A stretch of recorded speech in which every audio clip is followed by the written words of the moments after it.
Hi chat, how we doing? Thanks for dropping in, and thank you to everyone who's watching this after the stream. Matt O'Reilly says, morning guys from Australia. Morning guys from Australia. I don't know who the morning guys from Australia are, but yeah, it's a prison colony. There's spiders. It's a terrible place to be. Sanguinary Guard is here. He's always here. Thank you, my moderator, Supreme Sir Dragon. Jenny Yen Jens Mueller. Mueller actually made it on time for once. And there's an orc in the chat as well. Hey, Winners, how you? I'm all right. Sanguinary Regard. Thanks for asking. How is the sound? How's everything up your end? Let me know. Also, I wanna say thank you to everyone because we've been having a mug count going, and we are now up to 10 mugs. It's been like 5 months or something, but we made 10 monks. So thank you to everyone who's got an awesome "This Is the Way the World Ends" mug. You are legend. I never thought we would get in double figures. Sounds good here. How goes it today? Today it goes well. I finished Dead Space last week or the week before, a couple of times over. Dead Space is one of those essential 40k homework assignments that all of you need to do. There's a couple of homework assignments that all you need to do to get into the feel of 40k, and one of them is obviously watch Event Horizon, which is a documentary about the first humans that traveled through the warp, and they didn't have Gellerfield tech back then. So you have to watch the documentary Event Horizon. You have to play Dead Space, because then you're a tech marine on a Xenos-invested spaceship slaying away. You obviously have to play Halo. I mean, Halo 1, 2, and 3, obviously, is you're a transhuman super being person in power armor with guns fighting Xenos. So that's another documentary. How hard is going to be the question? Yes. Asking the harsh questions, Titus Titaeus. Sounds good. Everything's, yeah, right. Don't forget to watch Dune. Well, Dune Part 1, I felt like Dune was like Lord of the Rings. It's very Fellowship of the Rings, isn't it? It's got that epic scale to it. And I think if people haven't watched Dune yet, they should perhaps wait for the second one, which is like 3 years away. I don't know when it's coming, but watch them because it's going to be one long movie, hopefully, like Lord of the Rings. Like when you say, hey, what's your favorite movie? And you can say The Matrix, you can say The Lion King, you can say Seven, you can say Shawshank Redemption, and you can say Lord of the Rings. It is one movie. That is perfectly allowed. Starship Troopers is a necessity as well. You're right, my friendly neighborhood inquisitor. Starship Troopers is an absolute bit of homework as well for everyone who hasn't seen it. But I'm sure everyone in the chat has seen Starship Troopers, right? Hands up if you haven't seen Starship Troopers, because you need to watch Starship Troopers. The only good Berg is a dead Berg. And Sanguinary Guard is in one of his top 3 fave films of all time, Starship Troopers. Top 3 fave films. Well, they come and go, don't they? They move over time. Like I remember the Matrix, the OG Matrix. Dune Part 2 is in Nov this year. Is it? They're smashing it out. Oh, epic. Absolutely epic. My microphone is currently resting on my Dune book to bring it up to a bit of height, you see, so I can talk to bit of height. What I should do, I've told her, what we need to do is invest in one of those stands, you know, so I can just push the microphone, like right now it's here, and then when I'm done with it, I can just push it up over there, out of the way, and it's gone, rather than find a book to bring it up to. Adrian Smart, thank you for being a member for 13 months. Hope you're well. I'm well. I'm good. It's all good in the house, yo. The 1984 version of Dune is still... No, it's not. The 1984 version of Dune is not cool. It's all a bit... It doesn't feel like Dune in a way that Dead Space feels like 40k. It doesn't... Yeah. So, do you want to know more? Do you want to know more? Gears of War is a similar concept. It is. Starship was my hangover. So yeah, top 3 films of all time. What would they be? I mean, one of them's got to be The Lion King, right? OG Lion King. It's one of the greatest movies ever made. It speaks to everyone of all generations. And we all cried the first time when Mufasa Mufasa. Ooh, say it again. When he died. We all cried for that. Shawshank Redemption's right up there. I've got a very soft spot for Memento or Tenet. I think Tenet is probably the best Christopher Nolan movie. Dune is incredible. Lord of the Rings. So Lord of the Rings is up there with favourite movie of all time. Lion King is up there with favourite movie of all time. And then I would have to say things along the lines of, Shawshank Redemption, Matrix, Seven, other stuff and things. My brain is dying on me already just trying to think of some movies.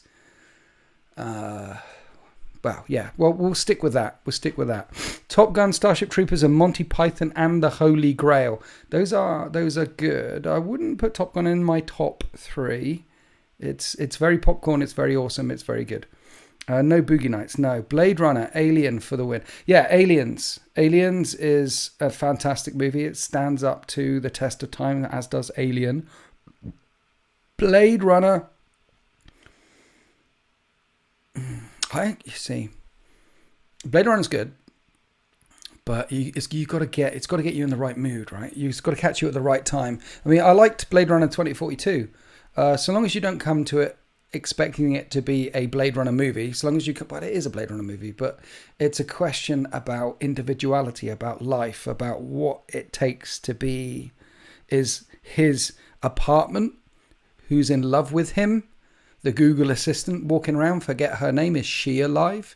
Is he in fact alive? What about the girl in the bubble born of the two replicants? What is life? Where is the consciousness? Where does it start? Free will, all those sorts of things. It's very interesting when you look back at it without your Blade Runner glasses and then just look at it with here's a sci-fi picture glasses, and it's talking about consciousness. And that's a Denis Villeneuve movie as well, Blade Runner 2042. He's the guy who did Dune. So, yeah. Top 3 are Lion King, Jurassic Park, and A Monster Calls. Nice. Jurassic Park is, that stands there. Star Wars Episode 4, Aliens, and Big Trouble in Little China. Hey Chief, just got here. How was Canada? Canada was lovely. I was in Canada land for 4 days. I say for last week, talking to Mini Wargaming Dave and collaborating on lots of secret things and stuff. That was very exciting. Got back on Monday, something like that. I forget because the flight over, I think it was Monday morning, was a bit thick. So I haven't gone much further with my hobby thing. Like last time I showed you my hobby thing on the last live stream, I showed you lots of little bits of Forge World splattered all over the desk because I'm making stuff for my AdMech.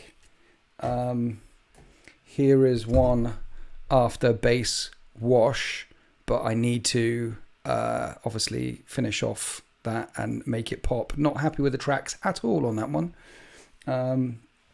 Also, this weekend is weekend at Bernie's, and there's no named characters at the weekend at Vote for Fifth Element. Nice. Luton's in the house. Rear Window, Akira, Where Eagles Dare. Where Eagles Dare, Luton. Damn, that's a good one. Akira, I'm not a manga person, but you love your stories. And Luton, the question is, have you read The End and the Death, Volume 1 yet? I've got to paint this guy as well. Because we are not talking about The End and the Death, Volume 1 here today. No one talk about it. No spoilers for people out there. But I smashed that until it was absolutely smashed. And you're about halfway through. Okay. I like what he's done. Shall we say that? Because I thought when it was split into Volume 1, Volume 2, we wouldn't get that much in Volume 1, but we do get a lot in Volume 1.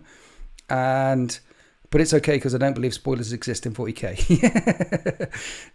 Yeah. Well, there's lots of spoilers for people who might not be that far in the Solar War yet. And I like what he did with it because I thought, is it going to feel like a book dragged out? But no, all the little fragments he puts in, every now and then there's fragment, and it'll go to the front line and tell you this little story, or fragment, it'll go to this line, tell you this. He's tying together as many threads as he possibly can while still keeping a narrative running all the way through it. And I just think it's a work of genius, the number of and I guess from a creative point of view, what he did was sit down and just write. He must have just and written lots of little short stories, lots of little bits here, there, and everywhere, which he felt get across the feel of the utter destruction. Mind you, ADB got across the feel of the utter destruction in the last one as well. Anyway, it's bonkers. We are loving it. We are loving it. What's the crack, Winters? Are you well? Yes, I'm well. I'm very well. Can't go wrong, Castellan. What a cast in the story. Esmos class in that. Yeah. What was that? Where are yours there? Evening, troops. Evening to you, Johnny Rockstar. Chinese movie Hero. One of the most beautiful films ever made. Hero's really cool. As is Crouching Tiger, Living Dragon. Those are outstanding movies. But it's not a movie I would watch again and again and again and again. Like High Fidelity. I'd smashed that like 8 times. But it's very old High Fidelity now with all the mixtapes and stuff. Barzo Steel, hello. Jan Grusha, how do you counter a nurgle army? Well, there's loads of different nurgle armies. But nurgle tend to be very resilient, but not great shooting. And they can be quite choppy as well. So the best way to counter a nurgle army is with lots of damage one, high volume firepower. It's guns. Lots and lots and lots of guns. Winters is back, baby. Hey, yeah, I'm back, yeah. We are asking the hard questions today, chat. And Bridge Over the River Kwai. Alien and Blade Runner are coming up a lot. Okay, well done, Adrian Smart, yeah. So we're asking the hard questions today. And when I say we, I mean you. I couldn't think of what else to talk about. So, disgustingly resilient. They are disgustingly resilient, Luton. Nurgle are very disgustingly resilient, and you don't want them to touch you, do you? Because all the STDs and other storytime casts and things like that, you don't want any of that stuff touching you. So you need big guns, and I cannot lie, and shoot them from range. What's your thoughts on the Starchild tarot card being pulled? Starchild, Luton did a video recently on the Starchild. Highly recommend it. 10 out of 10 would bang. Master of the Universe is not. Drop Dice Gaming. Master of the Universe, Dolph Lundgren delivers a masterfully deep performance. Out of all the Black Library books, what is your fave? See, this is another thing. When we talk about top 10s and top 5s and favourites, favourites come and go over time. So your very favourite book when you were 12 might not be the very favourite book that you are when you're 32, might not be the very, but it shouldn't. It should change. So out of all Black Library books, what is your favourite? Is a hard one to answer because there's so many good ones. But I can tell you the ones that I've read the most. I've read the opening books of the Horus Heresy 10 times. I've read Gaunt's Ghosts all the way through 6, 7, 5, maybe 5 times. 5, 6 times.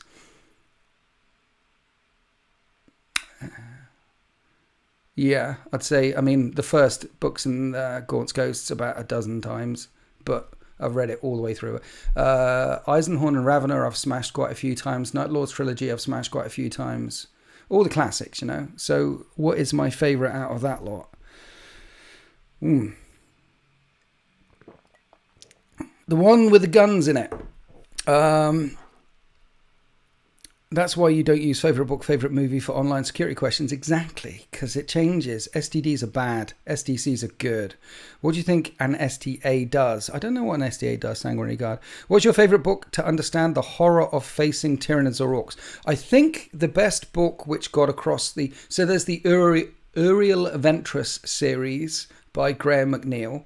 And I think it's the second book Euroventress goes up against this hive. There's the death of a city. There's Tyranids, death of a planet, and a thing. And there's been a number of authors that have tackled the Tyranid threat, devastation of Baal, things like that. But the one that got it across as the most intense for me was the second book in the Euroventress series. I know a lot of people smash Devastation of Baal, and you've got to read Dante before you do Devastation of Baal. But I don't... See, the problem with those books is the Blood Angels aren't that clever. There's a number of things that they could be doing because there's this Hive Fleet swinging in, and they kind of... It is a tidal wave. It's a tsunami, and it's all defensive, and and then they stand, and they stand, and they stand, and then there's a person in a big blue suit at the end who turns up, who may or may not have been the son of a living god, and rescues them at the end.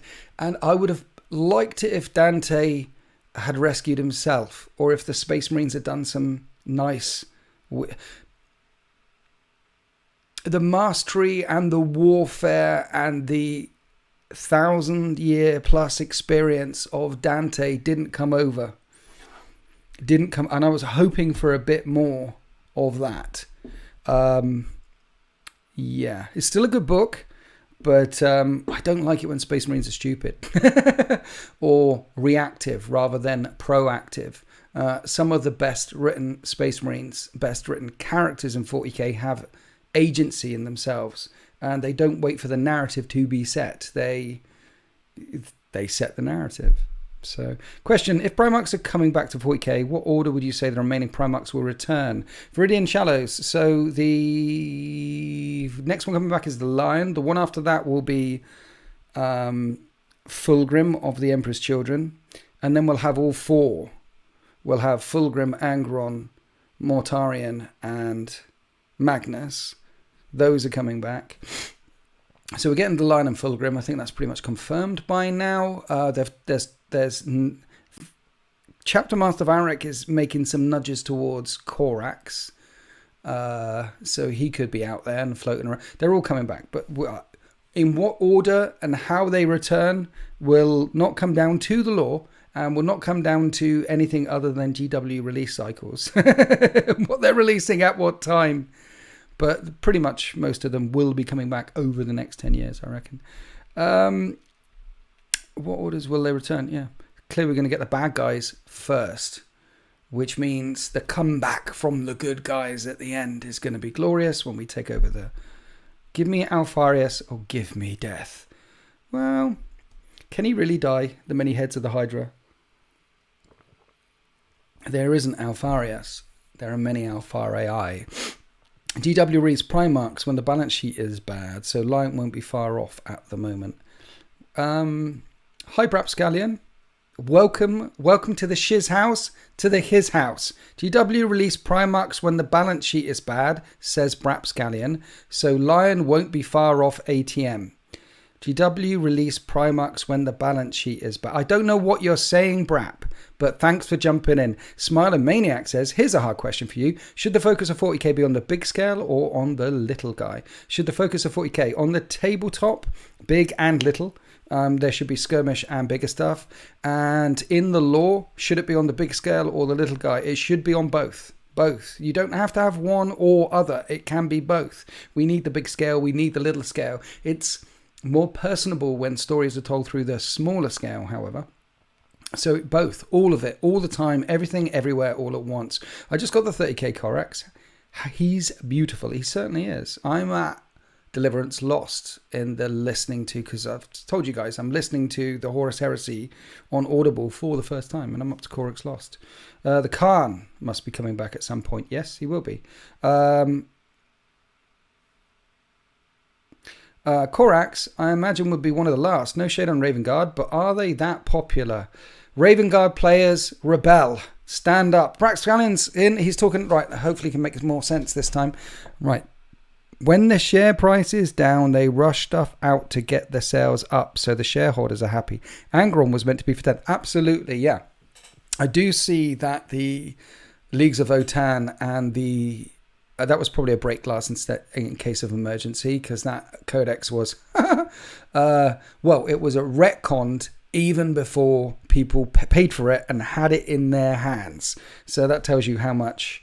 They wrote that one, left it in the back burner, and that's a break glass instead of case of emergency. Angron and the World Eaters are definitely a break glass in case of emergency. You'd think something as powerful and as momentum as a new Primarch, momentous as a new Primarch coming back to 40k, deserves a whole new edition launch, as we're probably going to get with the Lion. So yeah, I definitely think the World Eaters was a break glass in case of emergency as well. They did make their largest amount of revenue ever in the last 6 months of last year, Brap. They did make 200 million or something in 6 months. I forget how much it was. Revenue. But the profits, and the profits are around 8%. So most of that revenue must be coming through IP. And the Horus Heresy launch was really, really good for them. Unfortunately, they haven't supported Horus Heresy. This drip is not good for the Horus Heresy scene. I've spoken to many people out there who want to collect, say, Raven Guard. But where are the Horus Heresy backpacks? Where are all the... You can buy shoulder pads and things like that for half of the Horus Heresy stuff now. But if I want to run a Raven Guard army with all the backpacks and all the stealth and all the stuff, how do I do that? There are no recon teams except in Forge World. All the backpacks and things are not available in plastic. They released all those sprues with all the big guns and the specialist weapons and stuff like...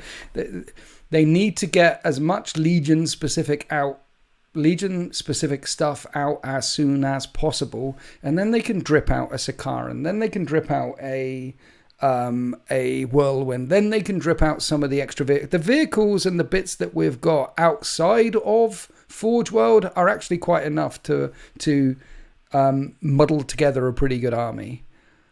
But they need all the who's messaging me? But they need all the bits, all the stuff and things. I'm not going to play Call of Duty tonight. Thinking about dropping in for some spicy action, Brapscallion. I thought you were in my chat, Brapscallion. I'm going to be doing this. And then I'm going to be doing the bits that you have to do after this. And then I'm going to be going to sleep. I'm only concerned with fashion. Okay. Brap, feels like the upgrades in resin was a cop-out air. I've been impressed with the plastic vehicles, but yeah, the release is slow. Exactly.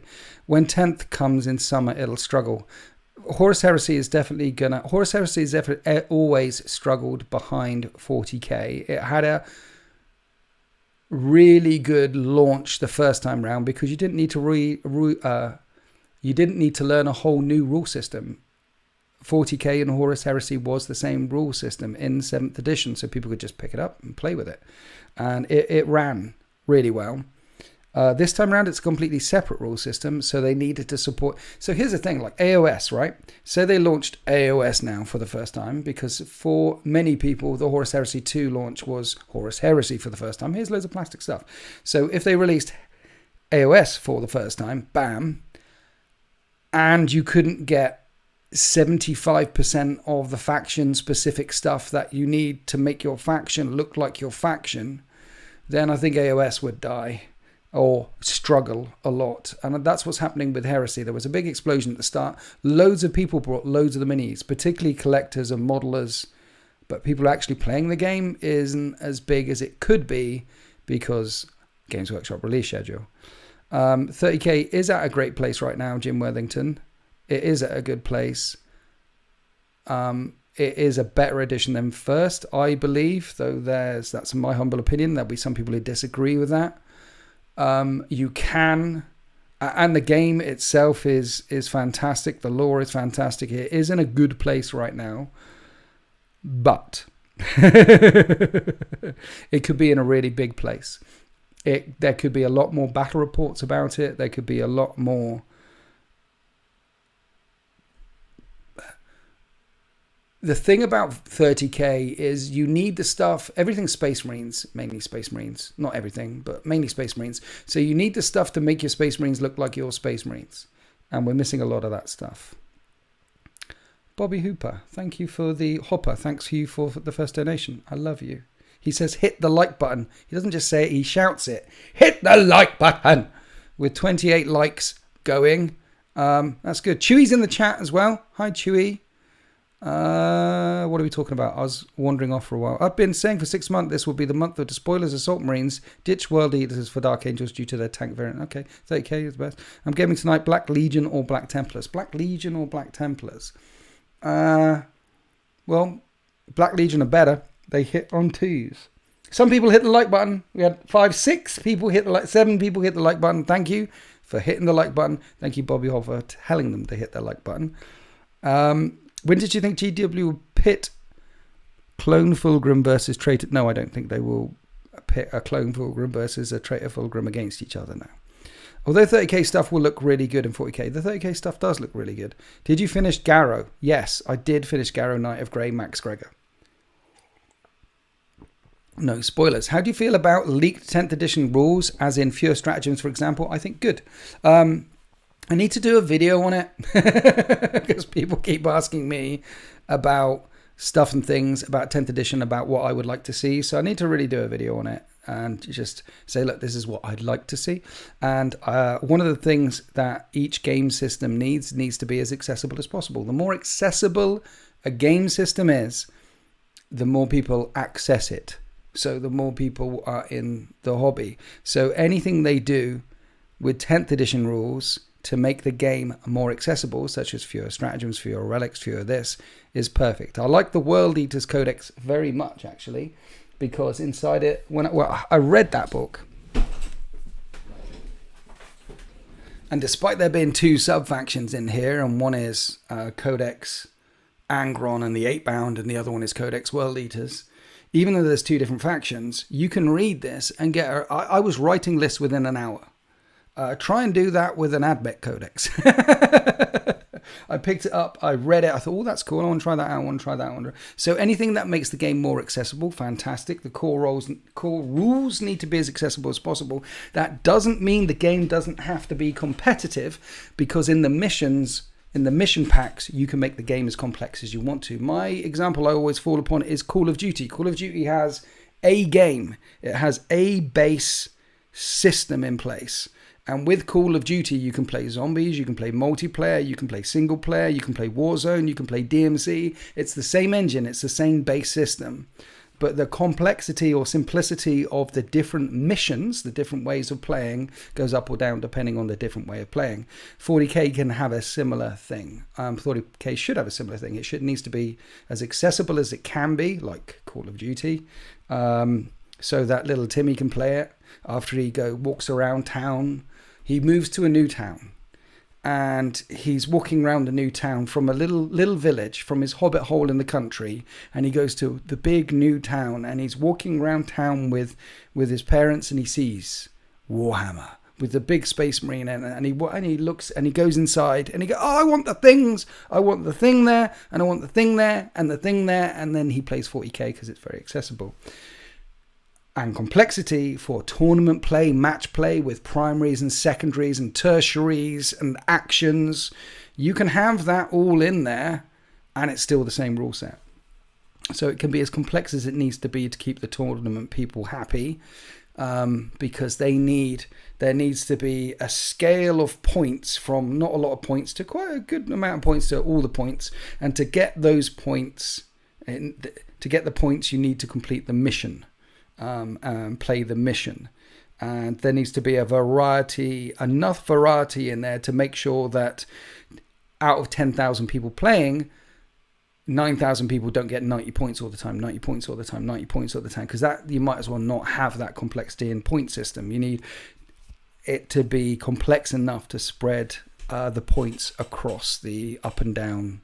What are we talking about anyway? Bobby Hopper, second dono of the evening. He's in America land, because I can tell by it says, from what I've heard so far, with a grain of salt of course, I'm concerned 10th ed launch will be a train wreck. Oh yeah, that's the thing, it's Games Workshop. Games Workshop will fuck it up. Games Workshop will fuck up 10th ed.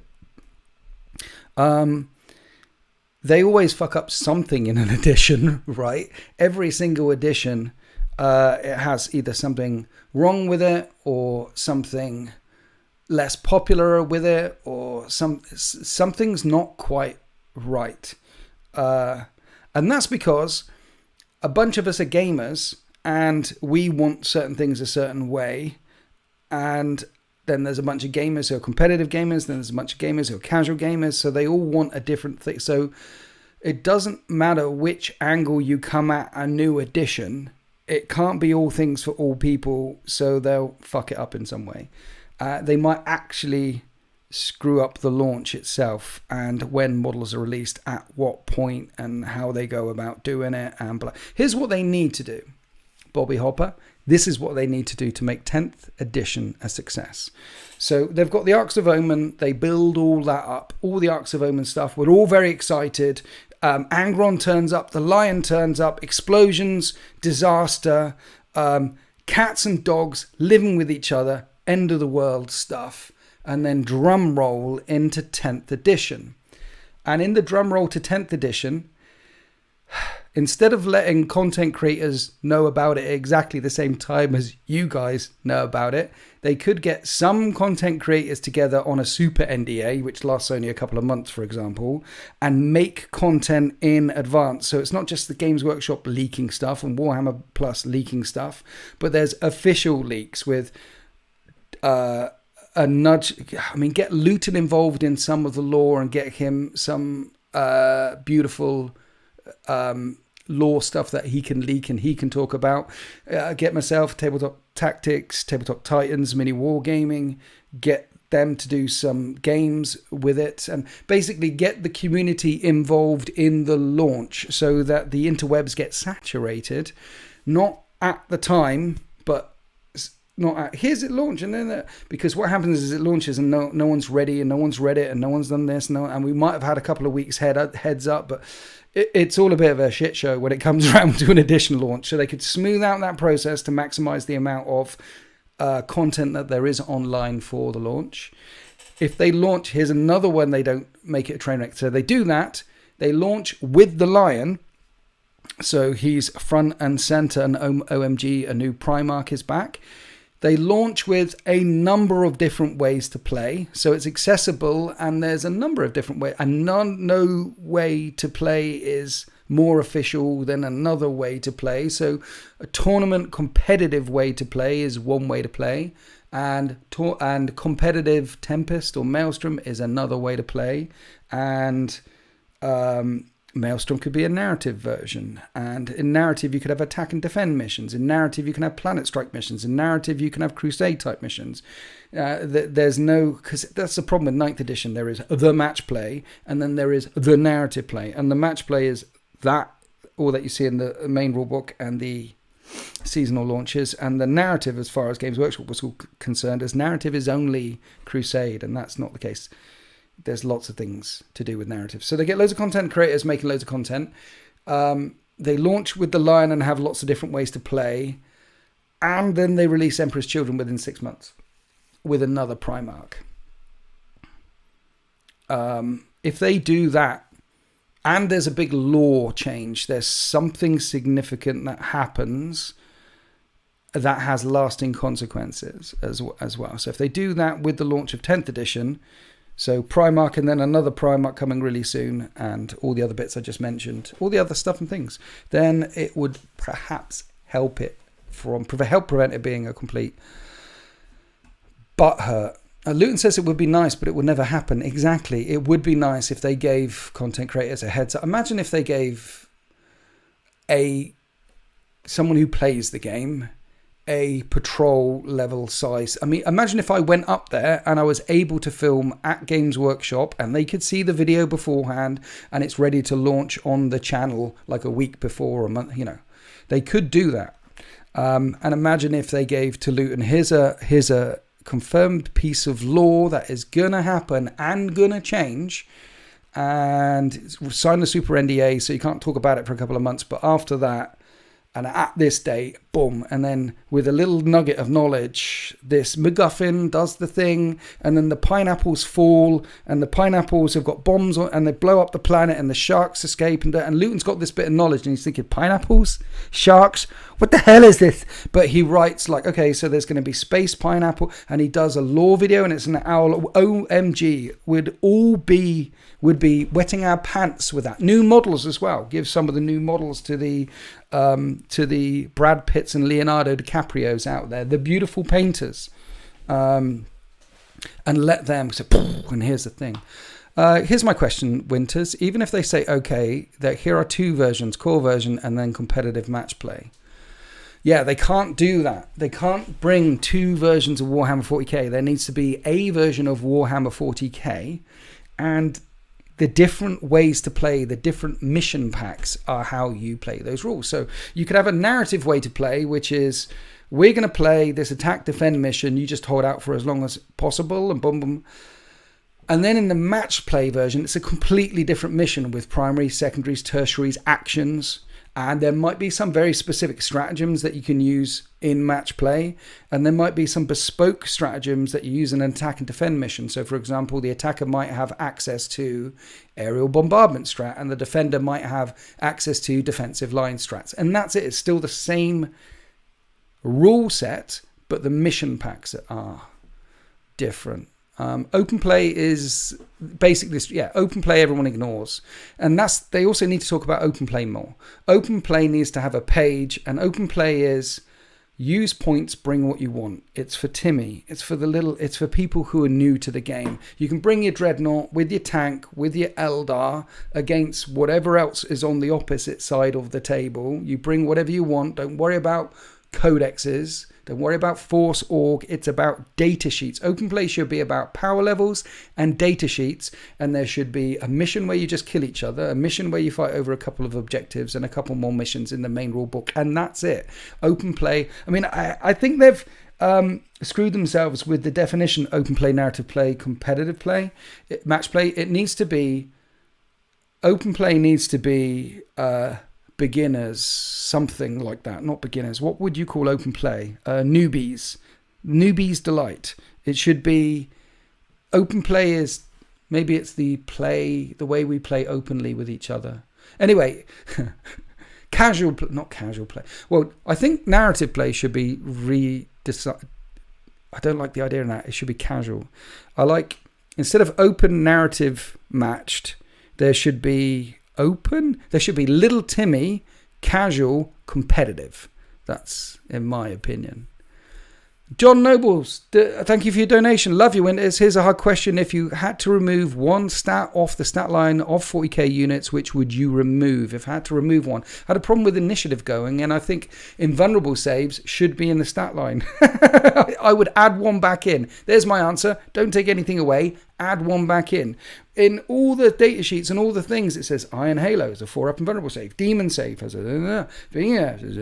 Why can't you put that in the main stat line? And when the invulnerable save is different for shooting as it is for close combat, as it is for demons now, demons is a 4-up invulnerable save against shooting, 5-up invulnerable save against close combat, make it a 4-5. Just stick it in the stat line. You don't have to have a whole line of text saying this Inculiban jetpack grants this person a 6+ invulnerable save because they move around really quickly. Well, no, put it in the stat line. So I wouldn't remove one. I'd stick one in.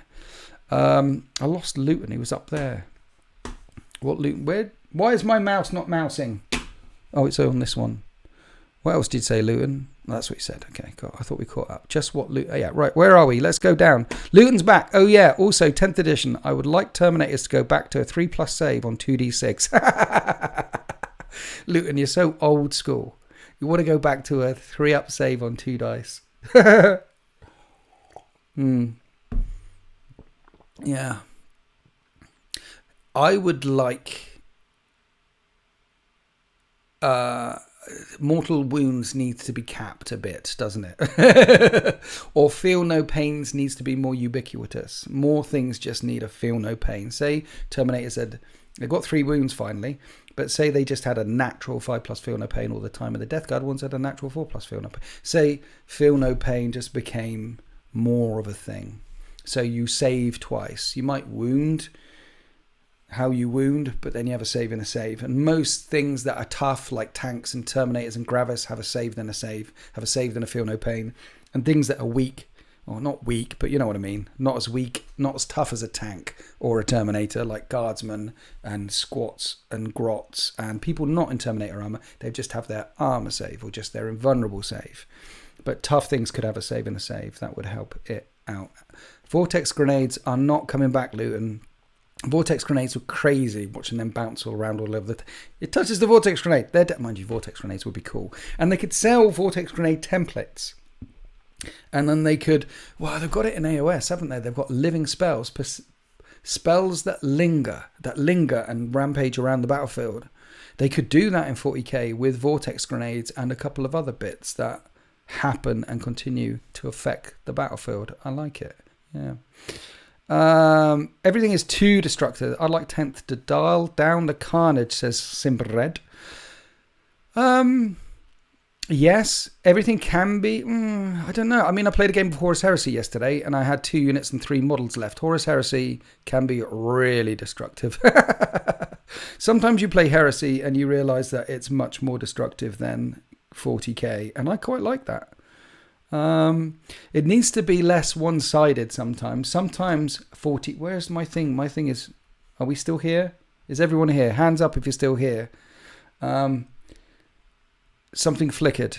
But I don't know if it's too destructive. I think sometimes very one-sided. There can be a lot of alpha strikes. That person goes first, therefore I'm screwed in 40k. They did a lot to... It used to be much worse in earlier editions. This edition isn't as bad for it. But... yeah, it's all good. Hands up. We're here. Everyone's here. Chaos effects that linger. Yeah, chaos effects that linger would be a good idea. You still have one of the old Vortex Grenade templates. Awesome. Do you remember they made the half dome one? That was a freaking cool. I'm over there. Are you? Remember the Webway portal marker they made like a half... Yes, exactly. The Webway portal marker they made a half ball to put down for. That was epic, man. Yeah. D10 system up there, says Kai Burgess. They're not going to move to a D10 system. They originally started off with a D6 system because back then no one really knew what a D10 was. I mean, some people did. Some of us gamers did. But weird, funny shaped dice are definitely came out of the D&D and role-playing and war gaming. Came out of that channel. But Games Workshop knew that they would need a lot of dice to play their game, not just 6 dice, 10 dice. They would need buckets of dice, 20 dice, 30 dice, 40 dice. So the cheapest and most available dice is the D6, so they step with the D6. D6 is okay. You can make a whole game system around D6, just have a lot of 2D6s in it, and have a lot of, they got to hit, to wound, to save. There can be another layer to hit, to wound, to save, to save. There's different ways to do it. D6 to a D10 system.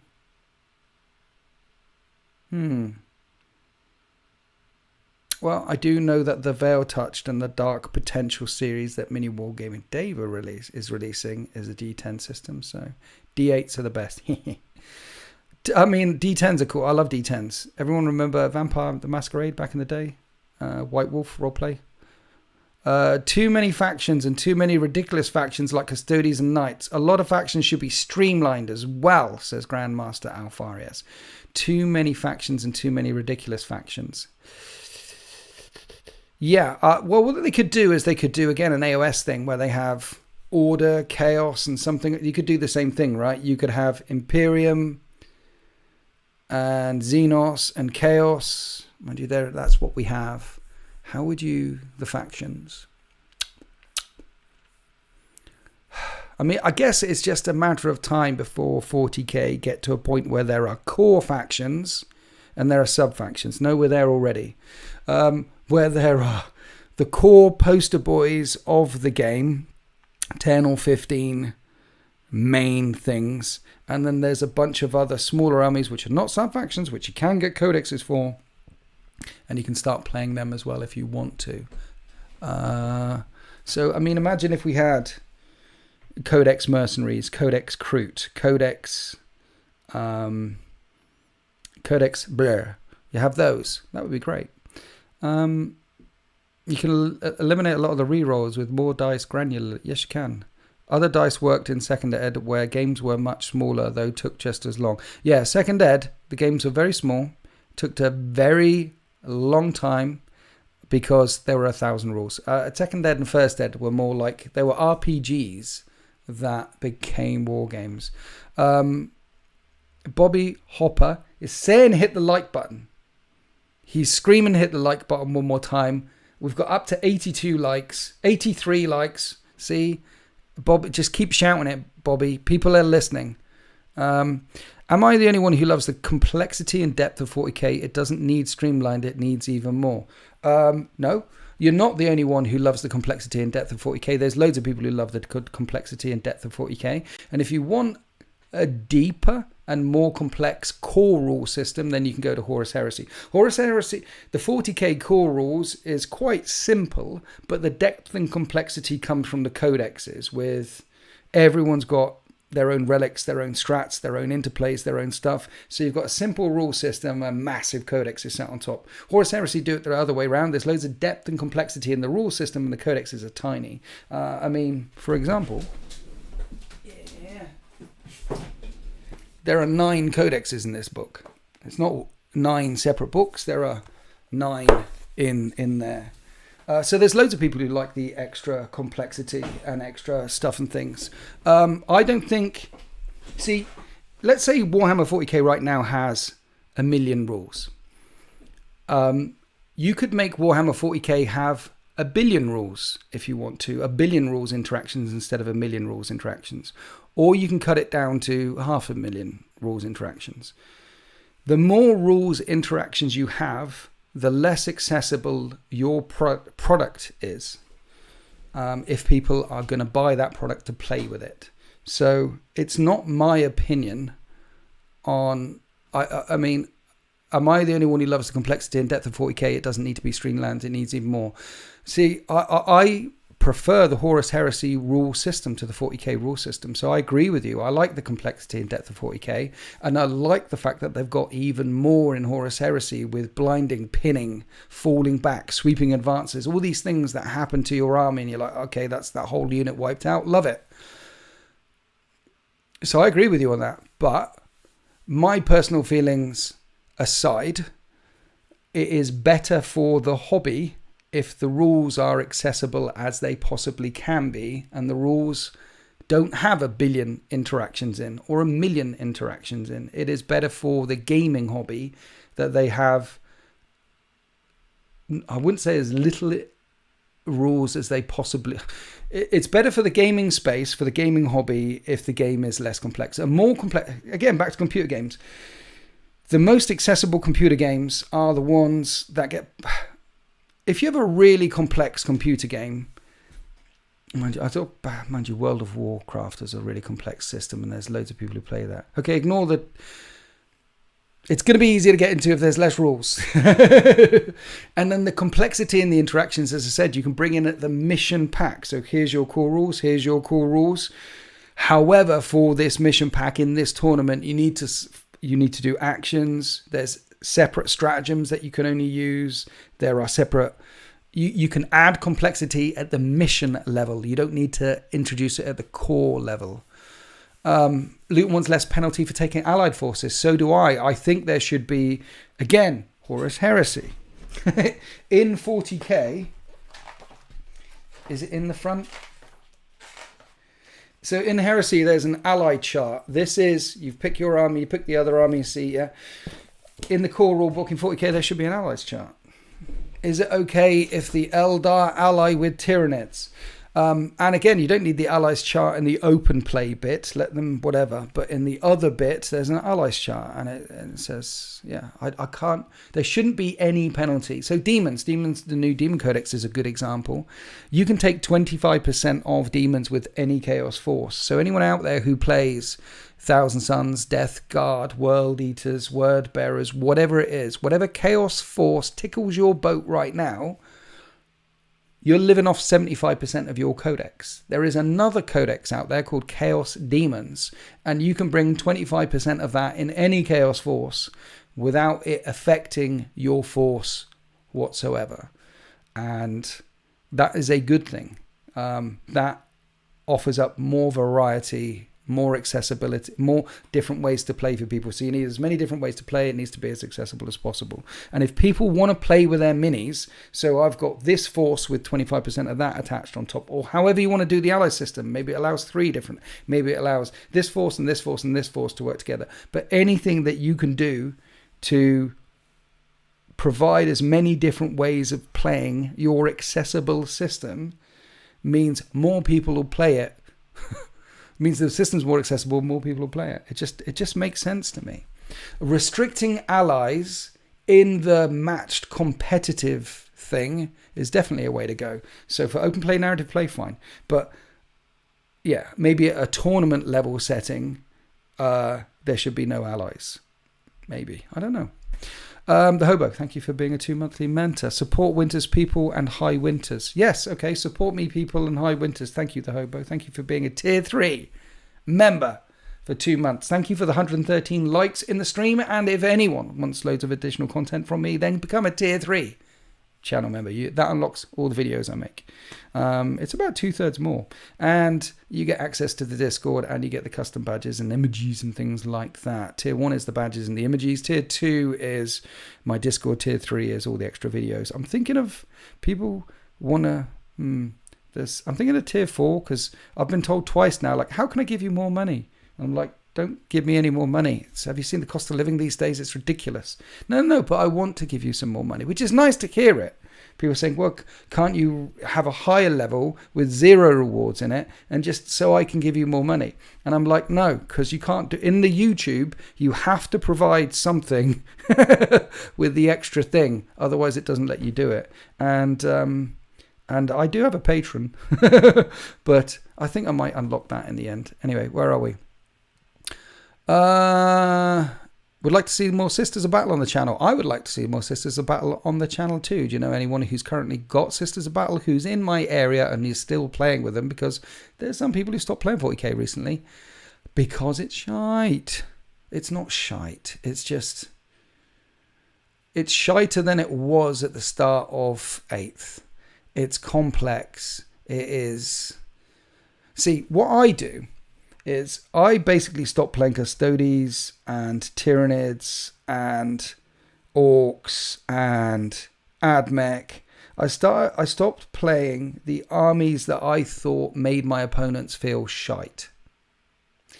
The ones that, oh, you suddenly can't charge. Or the ones that, oh, suddenly I've got a 2-up. My 4-up guys here, oh, they've suddenly got a 2-up save now because I get a +1 to my armor save plus cover. That's shite. I stopped playing with a chunk of with the armies that had more gotchas than armies that don't. All the armies have gotchas now. So typically these days, I just play with my Necrons, my Death Guard, my Space Marines. I did tickle Tyranids recently. They've got less gotchas, and the amount of gotchas, the amount of rules interactions in the game that affect your opponent negatively it's shite. So a lot of people have stopped playing because of that.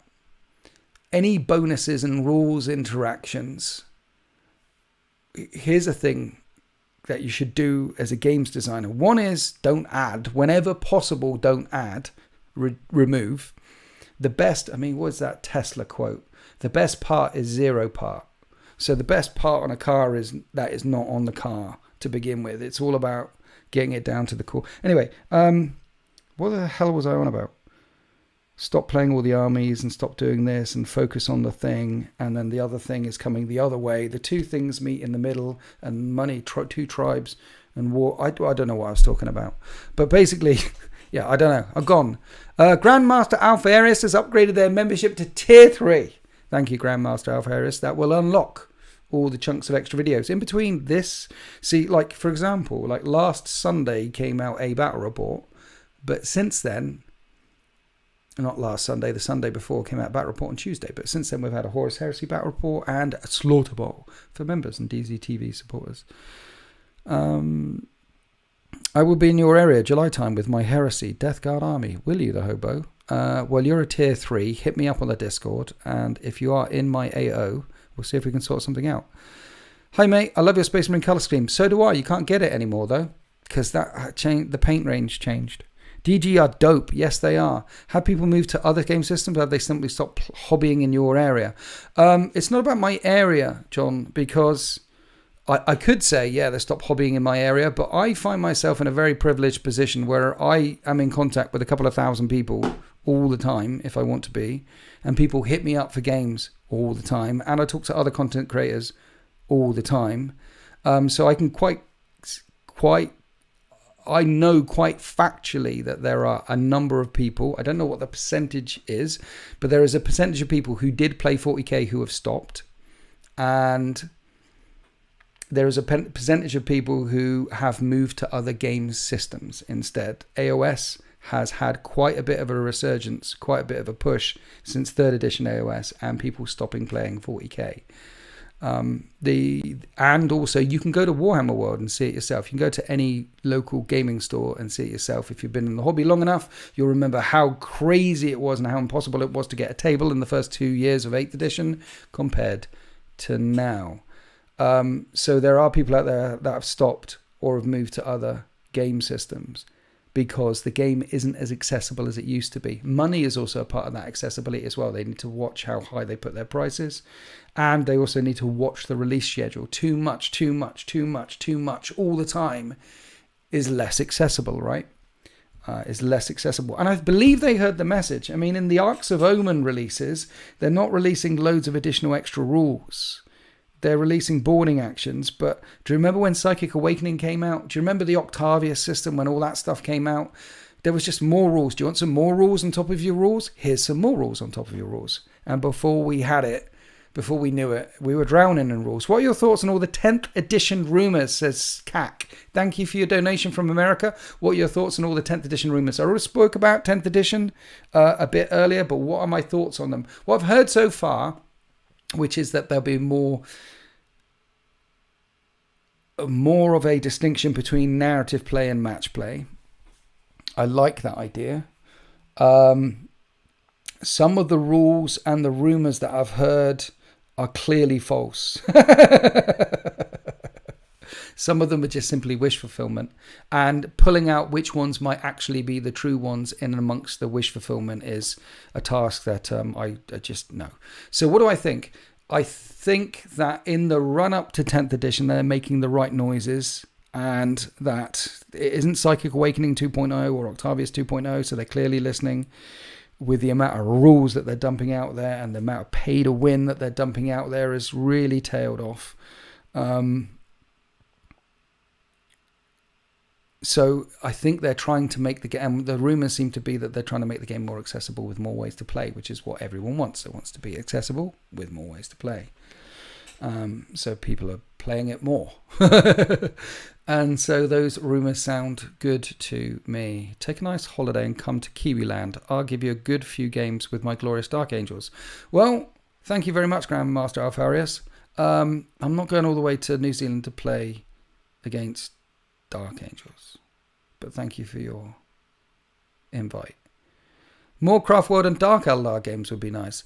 I know you're not a fan of the elves. I like Dark Eldar. I like them a lot. But it's nice not to see power armor on the table from time to time. It is. I do deliberately try not to put power armor on the table all the time. Luton's shouting out earlier up. Luton shouting out Titanicus.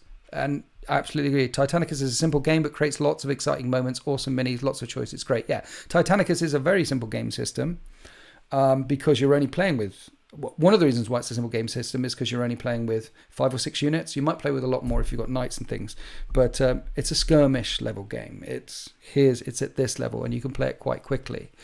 And the rules aren't that complicated. It's got, and the way they do Titanicus really well is there's the base rule system, which is about 20 pages long, and then there's advanced rules. So you can play the base system and get that down and get that down and get that down.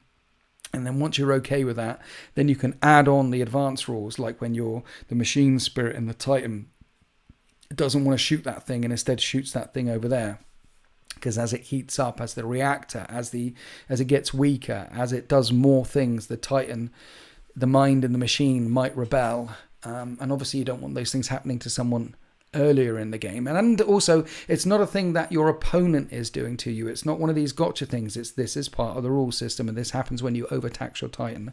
So it does create lots of exciting moments. It is an awesome game system, and it is relatively simple to pick up. And I think we're going to see Epic come at some point, because that seems like a no-brainer as well. The base rules for Titanicus are literally on a double-sided sheet of A4. Are they, Luton? Oh, they are. They are. Of course, they're on a double-sided sheet of A4. But explaining them is, it's about 20. Then you have your Titan data shards.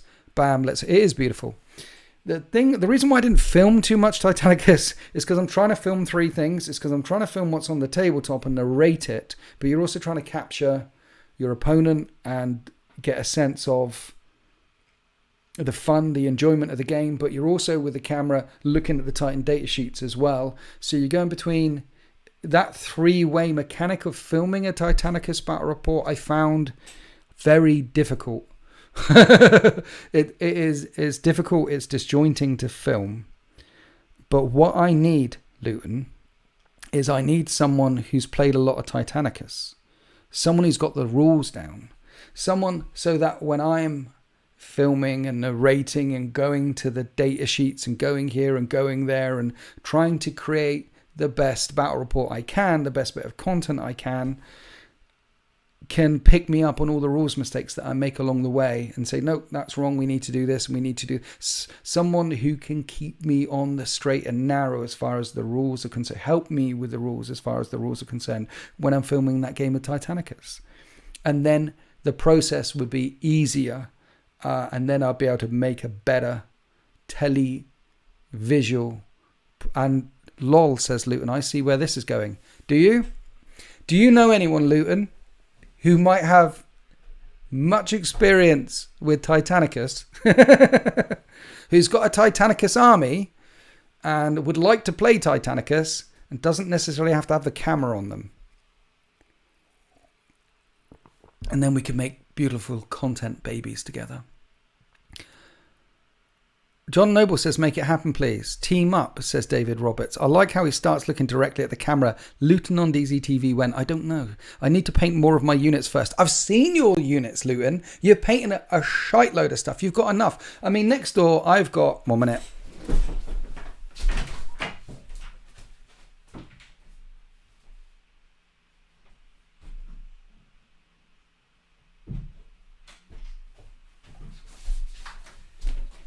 You've got more than me, Luton. I've got a Warlord, 2 Reavers, 2 Warhounds. So I've got 5 Titans. That's it, painted. And then a bunch of Knights. And with 5 Titans and a bunch of Knights, you can make 5 different battle reports, technically. So, yeah. I know you've got more. Nobody panic. He's gone out for bread and I'm back. I'm true. I'm working on Yanari right now. There's so much going on. I know. And you've got the little one running around all over the place. It seems to be of that age where she starts bumping into things and poking their eye out. So you need to keep a very close attention on the little hobbits as they... My Titans are out of control. I know they're out of control, Luton. So you don't need to paint anymore. We just need to actually play a game. Anyway, yeah, so continue to ask me hard questions while we're here. Are there any more hard questions? Because it's 40k live stream asking the hard questions. I couldn't think of a good title. And I know that sometimes you out there, chat, you challenge me with difficult questions sometimes very difficult questions. And I thought maybe today would be an opportunity where you might want to throw another difficult question at me, might I? Hey Winters, greetings from Poland. Hope you're feeling fine. I am feeling fine. Thank you, Conrad. And hard question. Should 40k have a separate game mode where Lords of War are allowed and one where they're not? They used to. I mean, before Knights come along, Lords of War and Super Heavies and things like that were just Forge World only. That's an interesting question. I'm not of the opinion that you should tell people they can't bring stuff normally. But maybe in competitive match play, then there should be a limit there, because Lords of War break the game. Break the bait. They don't break the game. What I mean to say is, if you brought along your army that does quite well, you've got an Orc army and it does, or whatever army, you've got army X and it does quite well against theirs, and you're happy with your army. You can play against Custodians, you can play against, you're happy with your army, you win, you're pretty good. But when you go up against Knights, you need to adjust your strategy, because big toughness 8 all the time. Lots of Lord of Wars are a very particular thing, and taking down Lord of Wars, it needs very particular tools, and if you don't have those tools, then they're hard to take down. Knights can imbalance the game, is what I'm saying. Do you prefer how tanks and APC etc. work in 30k or 40k? I prefer 30k, the way they work in that. What would you do to simplify 10th edition or make it more accessible to 9s like me? What would I do in 10th ed? I would rewrite the terrain rules, so they're very basic. So we have light cover, dense cover, and that's it, and stipulate where light cover and dense cover is. I'd get rid of actions. I would get rid of the lookout sir rule and have characters attached to units and only affect those units. So there's no more lookout sir. Terrain is simplified. No more actions. That's probably what I'd do with the core rules. And then I would give you lots of different ways to play. Not lots, but a good 6 to 10 different ways to play in the core rule book. So there would be 3 or 4 different narrative ways to play, 3 or 4 different competitive ways to play. And some of them are very casual competitive, like a Maelstrom or a Tempest, all the way to tournament competitive. And in narrative, some of them will be very casual, attack and defend, and some of them will be a lot more complex, say crusade type rules. So I would streamline the problem areas in the 10th edition rules, and terrain and lookout sir and actions are the ones that I hear about all the time. There's probably a couple more ones that don't get FAQ'd as much, or there's probably, those are the ones that receive the most FAQ and the most questions in those in the Games Workshop forum spaces. So those need working or removing. But the core rules themselves are pretty good. And give you different ways to play. So a simple, easier way to play. Triple Baneblade is a no then. No, Triple Baneblades are no. Viridian Shallow say make invulnerable saves invulnerable again. Yes, exactly. That is, invulnerable saves should always be invulnerable. In other words, nothing ever negates an invulnerable save. You need to have a bottom line to a rules system, and invulnerable saves should be that bottom line. Anything that breaks a core rule like that, as soon as you start seeing core rules broken in that way, it's the cat amongst the pigeons. People start panicking, and then people will look at another rule like, 1 minute, can I drive my tank through that wall? The thing, well, it breaks this thing over here, so I'm thinking this can break over here, so maybe it opens up a whole... See, one of the reasons why the Emperor of Mankind said, I am not a god, is because I am not a god. There are no gods. There's no such thing as gods and demons. Honest, cross my heart. Don't look under the desk because there's a demon there that might eat you. The reason why the Emperor of Mankind said there are no gods and I'm not one either is because as soon as he said, well, actually I am sort of a god, it allows in demons. As soon as you allow in the angel, it allows in the devil. As soon as you allow in the God Emperor of Mankind, it allows in the guy with the 3 breasts and the big spikes and the skulls and the smash. It allows in them too. So you make invulnerable rules, you make certain rules, you make certain rule systems in your rule system inviolable and unbreakable, bulletproof, untouched. And it doesn't allow in, well, can I do that too? It doesn't allow in the demon by the back door. Why are there no heals on tournament boards? Because tournament boards are boring, Gargoyle. That's why. Tournament boards are goyle. And you also have player place terrain on tournaments as well. So in some of the big tournaments, they'll roll off to see who goes first and all that sort of stuff, like we all do. But they'll also roll off to see who puts down the terrain. And you get to put down your items of L-shaped terrain exactly where you want your... And there is an advantage, obviously, if you brought... of winning the dice roll to put the piece of player-based terrain down first. So tournament, why are there no heals on tournament boards? Because tournament boards are not about the spectacle. They're about winning, about beating your opponent. There are some people out there who only get joy if the person on the opposite side of the table is a quivering, crying ball of milk. And once they've reduced the person opposite to this ball of milk, I don't know how milk is in a ball, but they get joy. They get joy from your pain. They're called narcissists, okay? They're horrible people. Don't play with them. If you know anyone like that, don't go near them. But there are some nice competitive people out there that want to play 40k not because they want to leave you not because they're narcissists or leave you a quivering ball in the corner, crying, rocking backwards and forwards. They want to play 40k as competitively as they want to, because they want to be as good as they can be with their army. Those are the good competitive types. In those circumstances, those that you meet, and these are the rarer amongst the bunch, but or maybe they're not. Maybe in my experience, they're the rarer amongst the bunch. But these people are a delight to play with. The people who want to play their best version of their best army, the best way they possibly can. Best.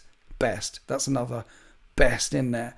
For them, in order to unlock that goal, for them, in order to achieve the best version of gameplay of their army, the best, they need to go up against the best. So they'll help you when you're playing. They'll say, oh, do you know I can do this? Do you know I can do that? They want to have a high-pitched, high-tempo, high smackheads. They want that sort of gameplay at its peak. I mean, if you're a grand chess master, you don't want to play chess against a 4-year-old, unless the 4-year-old is also a grand chess master. You want to play chess against people who are you want to be tested, right? I'm not the Messiah. I'm a very naughty boy. Yeah, that's exactly right. Yeah. Why play 40k if not for fun? Yeah. Yeah. Well, there's loads of people who don't. Well, some people get fun out of winning. And to them, if they don't win, they don't have fun. And that goes back to a thing that I say all the time, which is you can't win every game, but you can try and have fun every single game. And that comes down to you. And if you find that when you're not winning, you're not having fun, then you need to take a good look at you and ask yourself, well, if I'm not having fun 50% of the time, or 80% of the time because I'm losing 80% of my games, or even 20% of the time because I'm losing 20% of my games, if I'm not having fun that amount of time when I'm playing 40k, you need to take a good look at you and wonder whether this hobby is for you.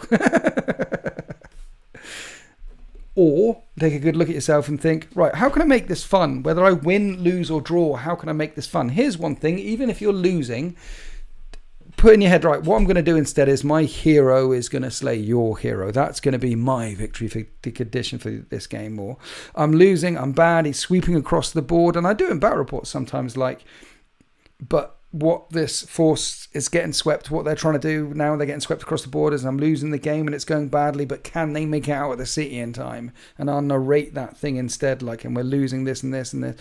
And sometimes I end it in turn 3 because it ends in turn 3. But there's things that you can do while you're playing a game to still capture that fun moment. And if you're not having fun because your opponent, because it's your opponent, not you, say it's you, not me. Say then you hopefully find the courage in yourself to ask them to stop, or ask them a question, or ask them, enter into talk to them, and find a way around it together. It's social contract, right? We're trying to have fun playing this game. Will you start doing more 30k content? Maybe subjective, but it always feels more even. 30k is a closer rule system. I have been doing, I think I've got about like 3 on members now and only 1 on YouTube. I do intend, I think I said on the Lover live stream, I do intend to do a bit more heresy in the run up to 10th edition, because that content, I can release it anytime. So if I start doing more and more 40k, there'll be some 40k content which will have to be burned because 40k 10th edition comes out and I'm like, damn, I won't, yeah. It's the memorable moments that make the game. Exactly. I can't really remember. I don't remember winning or losing these days, but I remember the memorable moments.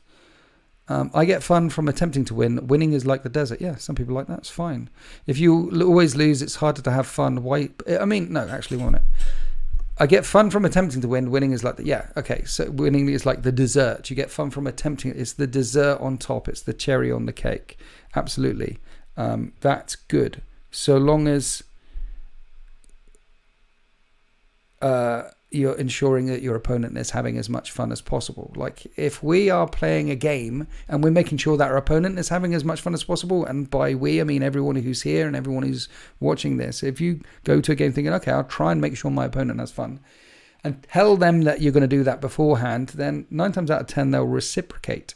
And if we all do that all the time, then there'll be more fun out there. How I have fun playing Alpha Legion. Nice objective you've got there. Would be a shame if my secondary stopped you scoring it, even if I usually score badly anyway. Yeah. See, that's Alpha Legion. It's very Alpha Legion, but that's a gotcha. I don't like rules that do things to your stuff isn't to your opponents. I've got these things and it nerfs what you think you can do.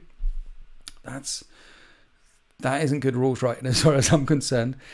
The additional rules and the additional stuff that you should have to do stuff should be for you to do stuff for you. Hey, did you know that I can do this and then I can go quicker? Or because this guy's next to that guy, I get to re-roll my leadership test now. Or there's less gotcha in Heresy than there is in 40k.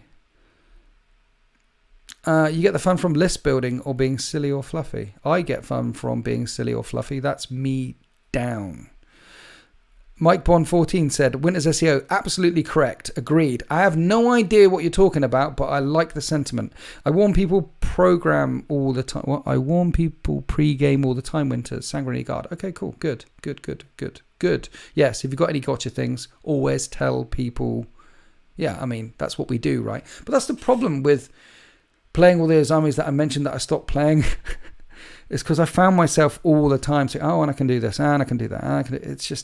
It's just easier to play armies where there's less of those things in. For me, anyway, that's what I do. We've all got different strategies, which have allowed us to cope with 10th edition. I still love 10th edition. I still love 40k. 9th edition. I still love 40k, but I do think 9th edition is probably the worst edition of 40k since... it's probably the worst edition of 40k. In my experience, you're an excellent player for creating conditions for your opponent to have fun. Exactly. Do you think we'll ever get over Night Lords rules that aren't based on a wimpy leadership system? Go to Horus Heresy. The Night Lords in Horus Heresy are bonkers. They are good. They make people pin. They make people flee. They make people... Night Lords feel like Night Lords in 30k. So it's there. It's just not in the game system you want.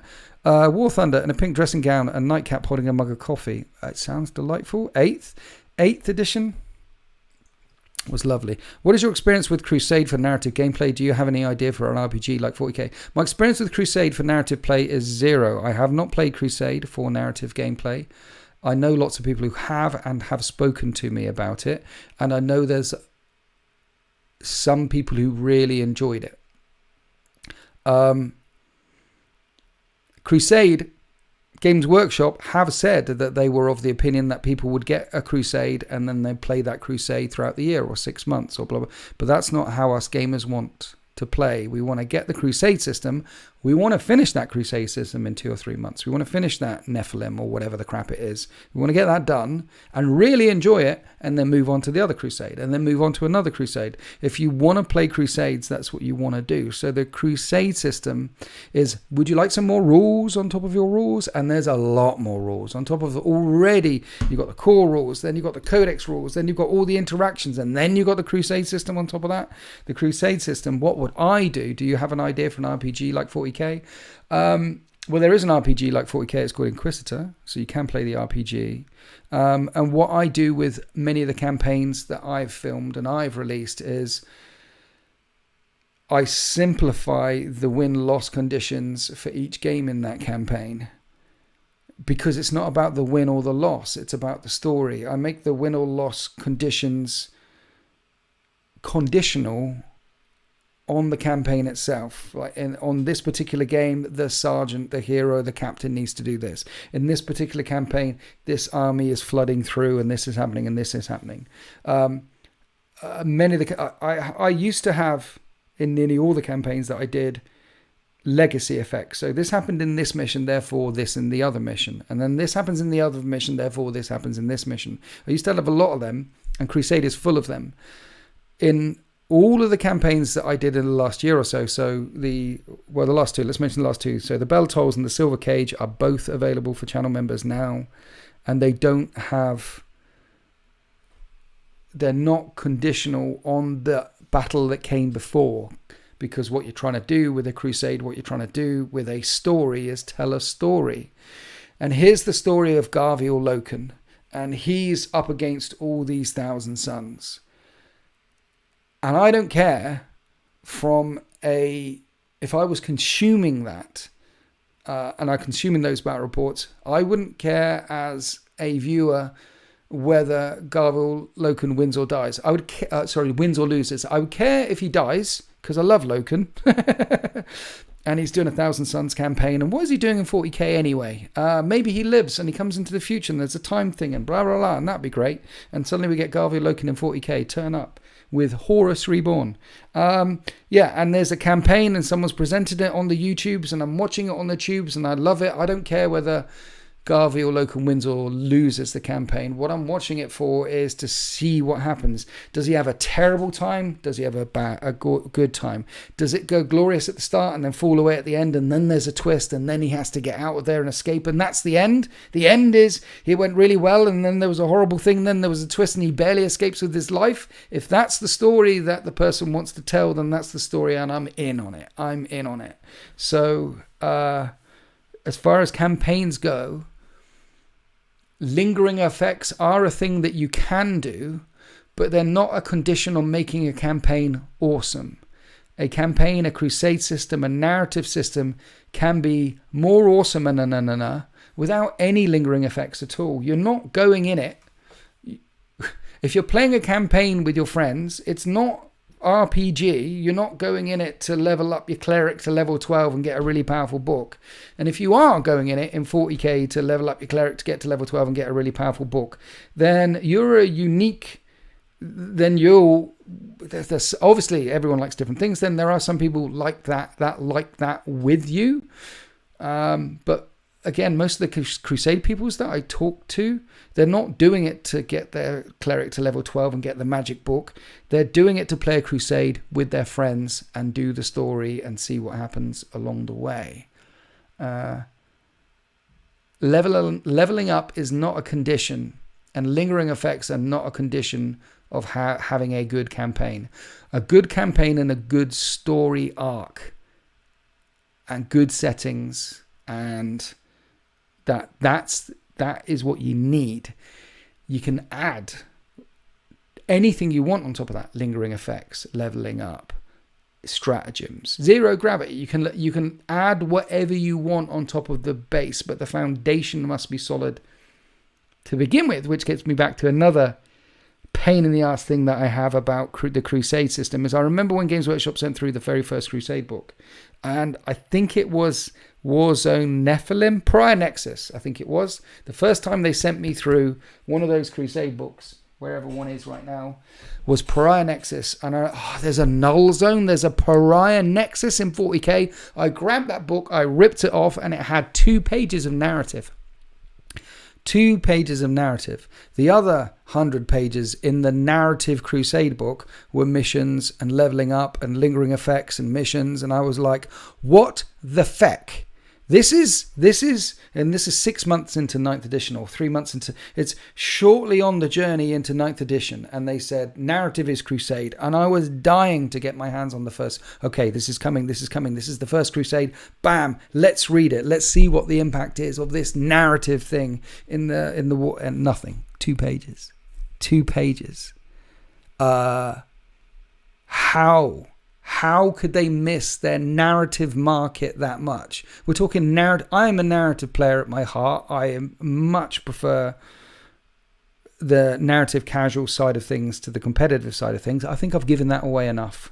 Although I did win this trophy once, but I try not to talk about it. They clearly didn't talk to anyone who actually plays a lot of narrative to get their idea about what narrative players really want. Now, there are some narrative players that will want lingering effects and leveling up, but they are not a precondition for making a good campaign. There's something that you can add on top. And our Lord and Savior Luton has spoken again some time ago, so I want to get his... What are you saying, Luton? Winters, is this why I always enjoy playing... This is why I always enjoy you playing Say Hi Paul. He is the best at making decisions for his forces that are lore-orientated in fiction choices, not the meta. I love that. Yeah, check out Say Hi Paul YouTube channel. He's absolutely glorious. Simply Warhammer. Hey up, Luton. We are not worthy. And Luton, Simply Warhammer is coming here on the 23rd of March. I've already played Simply Warhammer. I already played you, didn't I? I did. Sullivan, Gilbert, Thingy Bob. Simply Warhammer. Didn't we already have a game? I did, yeah, on the 5th of... I've already played you, Andy. And I forget what... Anyway, hi Andy. I don't know when our game's going up. I might get it done for the weekend. Luton is here. Oh my, this went from great to amazing. You see what we do? See what you do, Luton. Luton, here's the thing. While you're here... Titanicus. Do you want to play Titanicus? Do you think that 10th edition will see the current split of game modes, i.e. open narrative matched or a more streamlined version? I think the rumors suggest that there's going to be narrative and matched. And I think they could just, it could be so.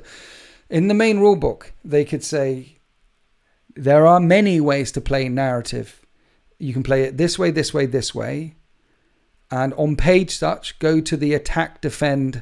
So there are many ways to play narrative play. You can play attack, defend missions, city fight missions, planet strike missions. You can play maelstrom of war missions.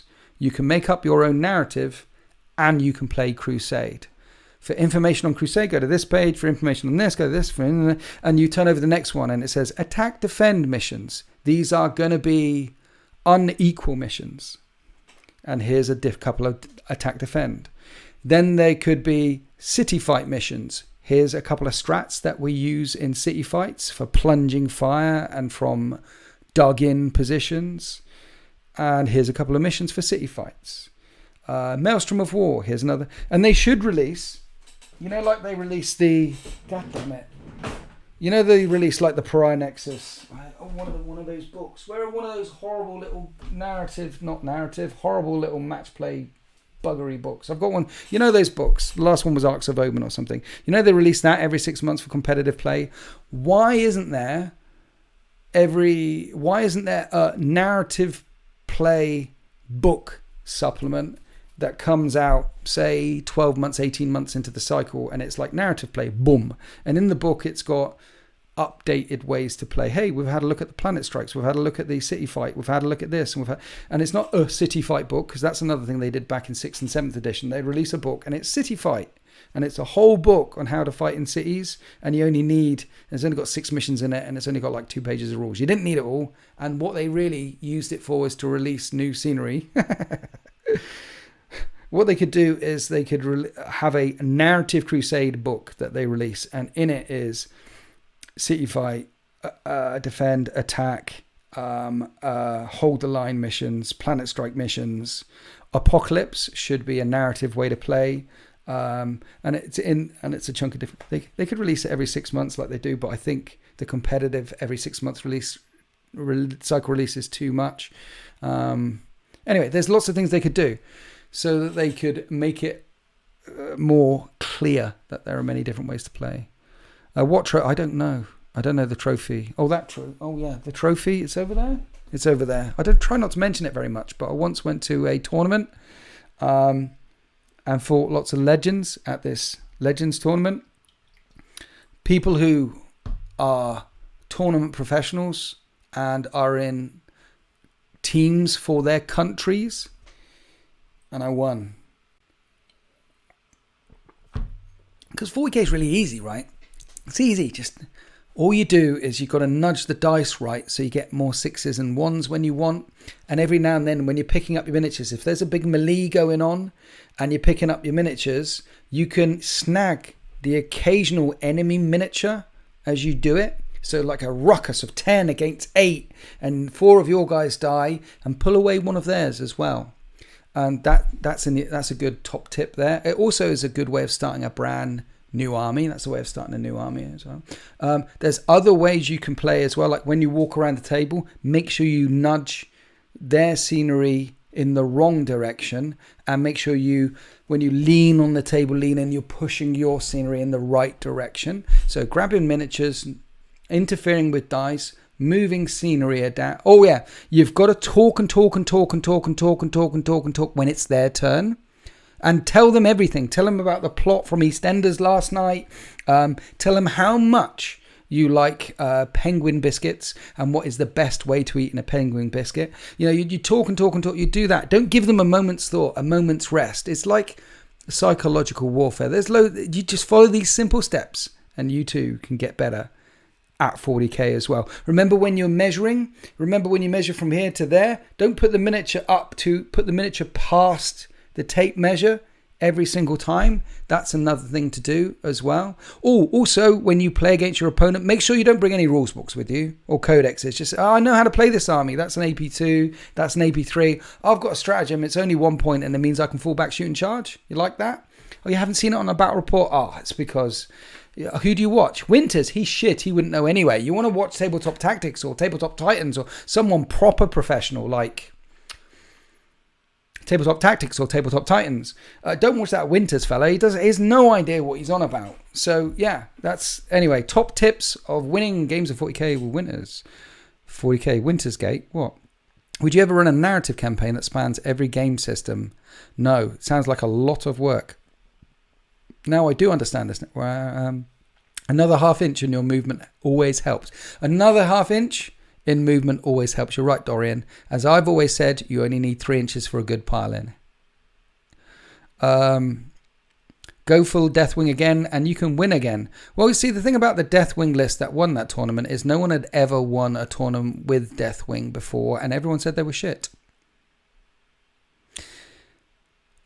Winters, I have fall back and charge inherently in Alpha Legion and 1 CP fall back and shoot. You're giving me a bad rep. Do you? You can do all those things with Alpha Legion, can you? Okay, cool.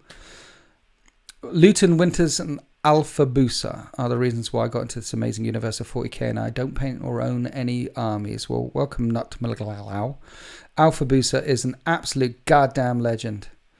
And so is Luton, of course. Luton is our Lord and Savior. He is the Emperor of Mankind. I am, when it comes to law, I'm a mere Malcador. And another half inch always helps. Full stop. Ooh, no idea. Where are we? What are your thoughts on Arch Warhammer's lore videos? No one's ever allowed to mention Arch Warhammer on YouTube, ever. He is him who shall not be named. I did do a... was it video? Not video. Interview. I did do a chat with him a long time ago now. And I got roasted for it across the internet. And that was... There's a difference between... See, you can hate the artist and like the art. Or like the art and hate the artist. There's all sorts of... I mean, Hitler... He did a bit of art. Is there anyone out there who likes his art? Obviously, no one really likes the guy. Everyone hates. Hopefully, everyone hates the guy. I mean, genocide is bad. Okay, let's just say this right at the start. Winters thinks that genocide is bad. But there's a whole thing about the artist and the art. And we bump into that particularly in this day and age because politics is seeping into everything all the time. And if you say, oh, I like that bit of work, and you have no idea about that book, that story, that music, that thing, you just like that bit of work, and then someone turns to you, oh, they're a fascist raving arsehole, and they burn puppies, and they dropped a bomb on Swansea, and you're like, well, I don't like Swansea anyway, and neither does anyone who lives there. Have you ever been to Swansea? Drop a bomb in it, I say. But you get burnt because you like that thing and you had no idea that that person was someone who actually does like bombing Swansea. And then sometimes you might have a conversation or you might enjoy a piece of work or a piece of art or a book and you're told that you shouldn't because of something that the person did or said or whatever. I mean, there was a whole row around the Hogwarts Harry Potter's Legacy video game that came out recently. Something about J.K. I have no idea about what's going on with the Potheads because I'm not in that community, but people were really mad about something. And all I know is there was a video game, and if you are a pothead, then maybe you would love playing the video game. I mean, was it a J.K. Rowling thing or was it the studio thing? Don't know. So yeah, in my space, I've got to be in your space, in everyone's space, we have to be very careful about who we talk to or who we are appeared to talk to because people will hate you for having conversations and liking a bit of music. Hey, I love this music. My, Delilah. Everyone knows about the Welsh. Well, everyone on this side of the pond knows about the Welsh rugby fans and the Delilah thing. That's been in the papers recently. Quick story for those in America. Rugby is a game like American football, only much more painful because there's less pads in it. Let's just say that. I like American football. And Wales are very good at it. And then there's a song by Tom Jones, who's also Welsh, that they like to sing. But apparently I had no idea, but Delilah, apparently she gets killed or something. And it's not a good look on violence towards women. And they tried to ban it in the stadiums. And the French rugby supporters said, screw you guys, I'm going home. Screw you guys. No, what they did is they sang it louder and more vociferously. And they're in it. I mean, it's like, yeah, because the song. So we're in that environment, which is why I'm actually quite careful about what I say. And I try not to introduce any politics, any religion, any real... If I am bringing any real world stuff into all the stuff that I'm on about, I'm trying to parody. I'm trying to make people laugh. Because this is about escapism. This is about getting away from stuff and things. This is our hobby space. This is where we go to talk about toy soldiers and dropping bombs on Swansea. This is not a place where I want to debate with you whether or not we should... I don't know. I'm not even going to... I mean, my brain it's an escape space. I don't want to... Yeah. So, yes. So there's... We live in this weird environment at the time. And I think we've always lived in a weird environment, but we live in a particularly weird environment at the moment, I find. Or maybe it's just because I'm old. But yeah, so just don't talk or mention or interact in any way with certain things and on the internet and certain news and certain points of view on the internet. That's what I choose to do, because it doesn't matter what I say, what I do, who I interact with, how and reason. It doesn't matter. You're going to get screwed one way or the other. And as I said, it's not what we're here for. We're here to run away from all that stuff. We're here to escape from all that sort of stuff. We're here... I mean, that's why I love fantasy and sci-fi. I love fantasy and sci-fi stuff because it's somewhere that's not here. It's something I learned when I was very small, running around the trees. You can go somewhere else and it's not here, and you can drop bombs and have great explosions. Yeah, dude, that's me. That's me. So, yeah, Luke, see, hands up, Swansea, resident in full effect. Yeah, Luke, see, I've been there once. I'd never go back again. I live in Swindon, mate. You know? I just want to say I appreciate you and all the work you've done. Thank you, Subpar Gaming. Because of being inspired by your Warhammer bat reps, a small community in my area has managed to thrive. Thank you. It's good. It's really good. Yeah, so people are afraid of words. How primitive. People have been afraid of words since words existed. Words are extremely powerful. What did we learn today with Winter's kids? Genocide is bad. Yes, Sanguinary Guard, that's what we learned today. Genocide is a bad thing. Couldn't disagree more. Should never be afraid of bullies. See, that's the thing, because you say something on one side, you say one thing and you get bullied. You say another thing here, you get bullied. There is always going to be but here's the thing. If I said something of particular note now, 99% of people in this chat would agree with it. And then 1% of people are going to hate it and bully. And you say something at the other swing of the pendulum, it goes the other way. 99% of people completely agree with it. And there's bullies. There are bullies in the world. There are words in the world. There is politics in the world. We live in... So, I could set up a YouTube channel that delves into all this sort of things if I wanted to. But I don't want to. I don't want to get involved in any of that crap. I want to enjoy my sci-fi and fantasy unpolluted by crap. It's not a bullies thing. It's the channels that I go to enjoy and whether 40k or not 40k, and the TV shows that I enjoy, and the movies that I enjoy, and the books that I enjoy, the escapism side of things, tend to have very little of politics, real world, climate change, catastrophe, sports, tend to have very little of that in, because there's plenty of that out there right now. But there are some that I will dive into because I want, So it comes down. So if you want to get involved in any of that sort of crap, then good for you. And if you want to listen to any politics and real world stuff, then good for you. But this isn't the channel for it, because I don't want it in my life. I don't want it on the channel. Hello, Mr. Winter, says Axe AN. I like it. Pataxi Skystalkers or sterilizers. Please stay sterilizers because I've already built 2. Yes, sterilizers. They're the ones with the flamers. They're cool. Hashtag 40k your way. Exactly. What if you bully bullies? Yeah, I mean, the best way to stop a bully is to they say one of the things that bullies only respect is you have to put them in their place.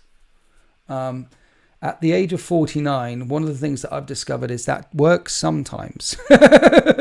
When people are bullying you, so we can talk about this. When people are bullying you, it sometimes works that you just knock them the fuck out, and that will sort out that bully for you.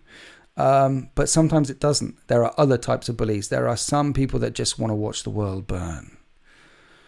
I saw a child on the side of the road, and he was playing with a ruby the size of a grapefruit. Some men just want to watch the world burn. I was going to blame it all on you, Alfred. So in that case, bullying bullies doesn't work. You can't bully the Joker. You don't want the Joker to know that you existed. The best way to protect yourself from the Joker is to leave Gotham. The Eldar are not fascists. Yes, they are. Fight me. Death Guard. Where are we? I fear no man, but the magic roundabout, it scares me. The magic roundabout is scary. Starting a new army soon. Either Death Guard, Eldar, or Orcs, or Nids. What say you, chat? Oh, you're asking the chat, are you? Death Guard is the easiest one to do. Nids are Death Guard, Eldar, Orcs. Well, having owned and played 3 of them and played against Eldar a lot, Nids are the most fun. You'll like Nids. What I do actually for people who ask, hey, I want to start a second army. Here's a good thing. If there's anyone out there who wants to start a second army, or maybe a third army, pick an army that is completely different to the army that you fight with currently. So if you've got Space Marines, don't pick another Space Marine force. If you've got Space Marines, go for Tau or Tyranids or something like that. Or if you've got a full-on assault-based Blood Angels thing, then go shooting. Pick an army that functions completely differently to the army that you play with, and you'll discover a whole new side of this game that you probably haven't been playing with. How many Nurglings could fit in one 2,000 point playable army? I think they're 2 points each. Nurglings, actually, they're no points. Grots are 2 points each, so it'd be 1,000. But Nurglings, I don't know, loads. One day I'm going to break and buy a squad of Orcs, and then I'm shortly going to be broke. But so far, it's not today. Nice. The world is all shades of grey. One bully is another bully's. Another bully is someone's hero, and someone's... Yeah, exactly. Everyone says... Yeah, like... Everyone's opinion these days as well is like... the law. But they're just opinions. And opinions are like arseholes. Everyone's got them. So many people think that their opinions are fact.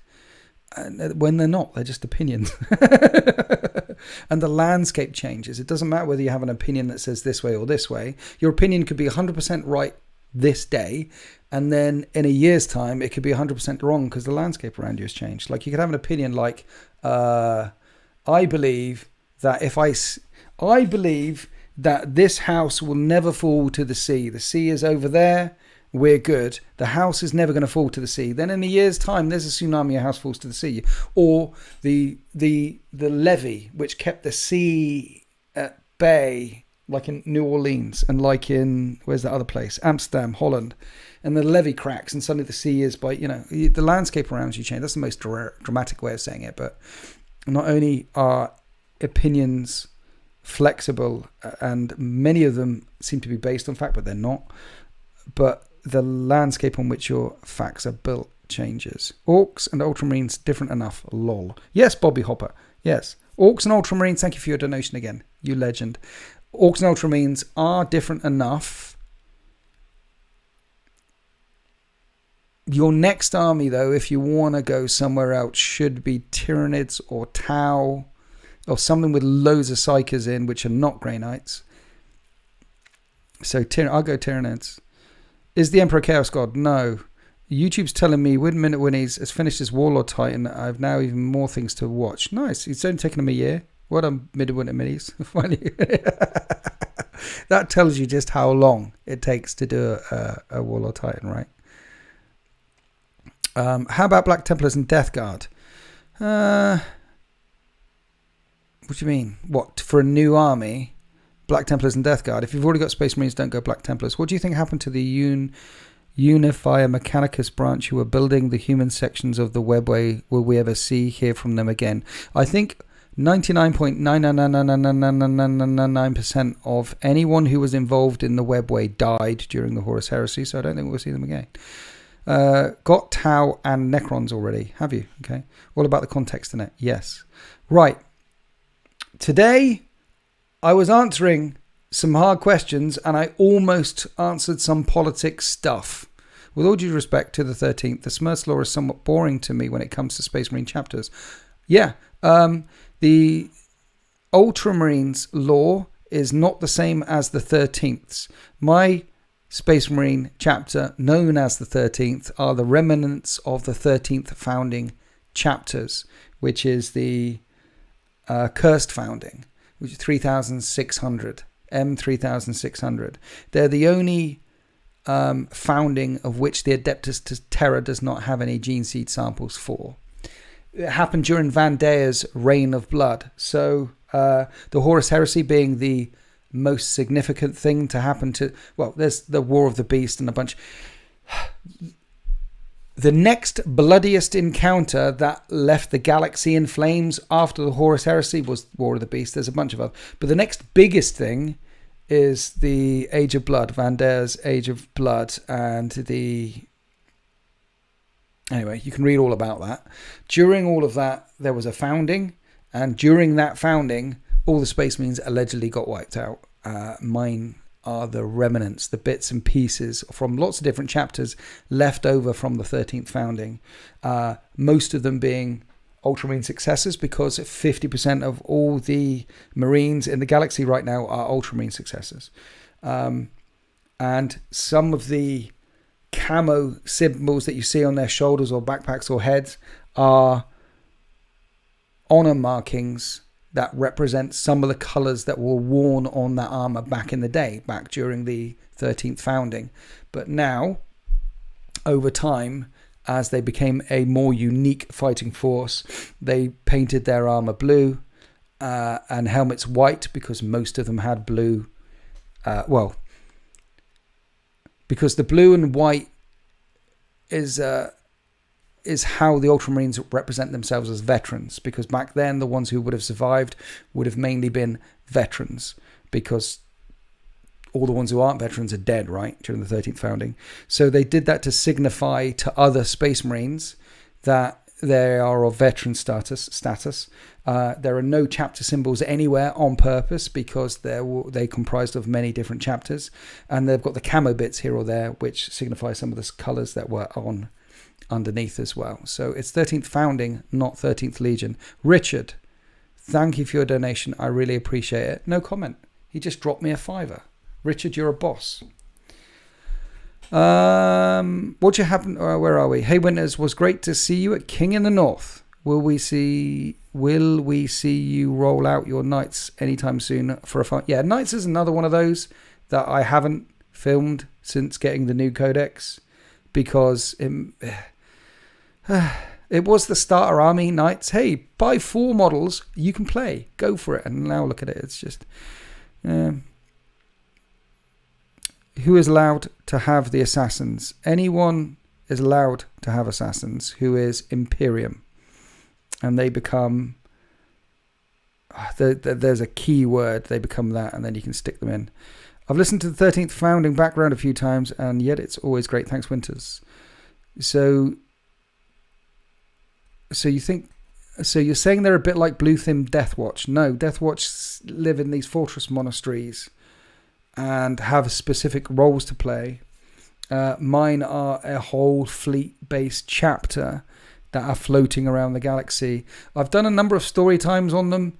I have put together all the story times as one long video, and I'm going to release that either this week or next week. So it's all in one hit.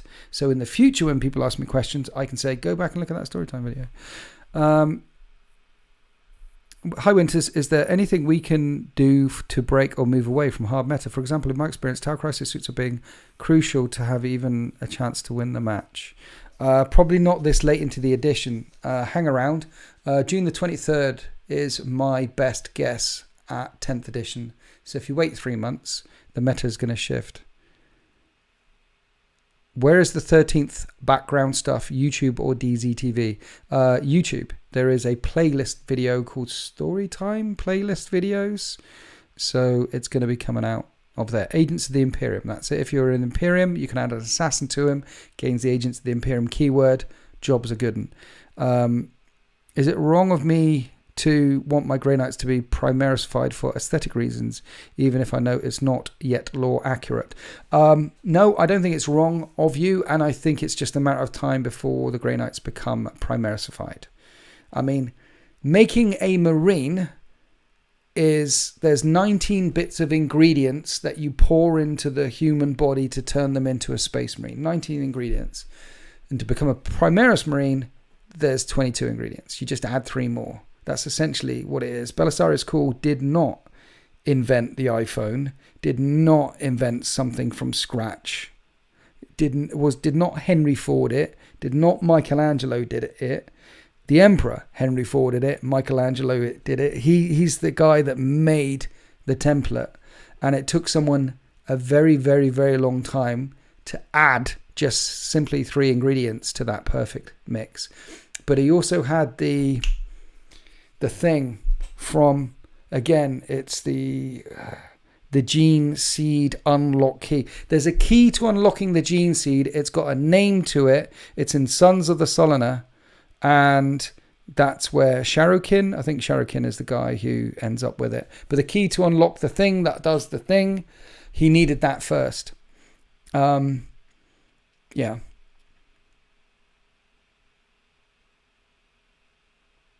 Winters, about 10th ed, do you expect them to do it like 9th ed, releasing 1 or 2 books and then having terrible schedule of it? Yeah, I expect there'll be 2 books on release. I hear nothing about indexes, and the World Eaters book leads me to believe that there won't be any indexes.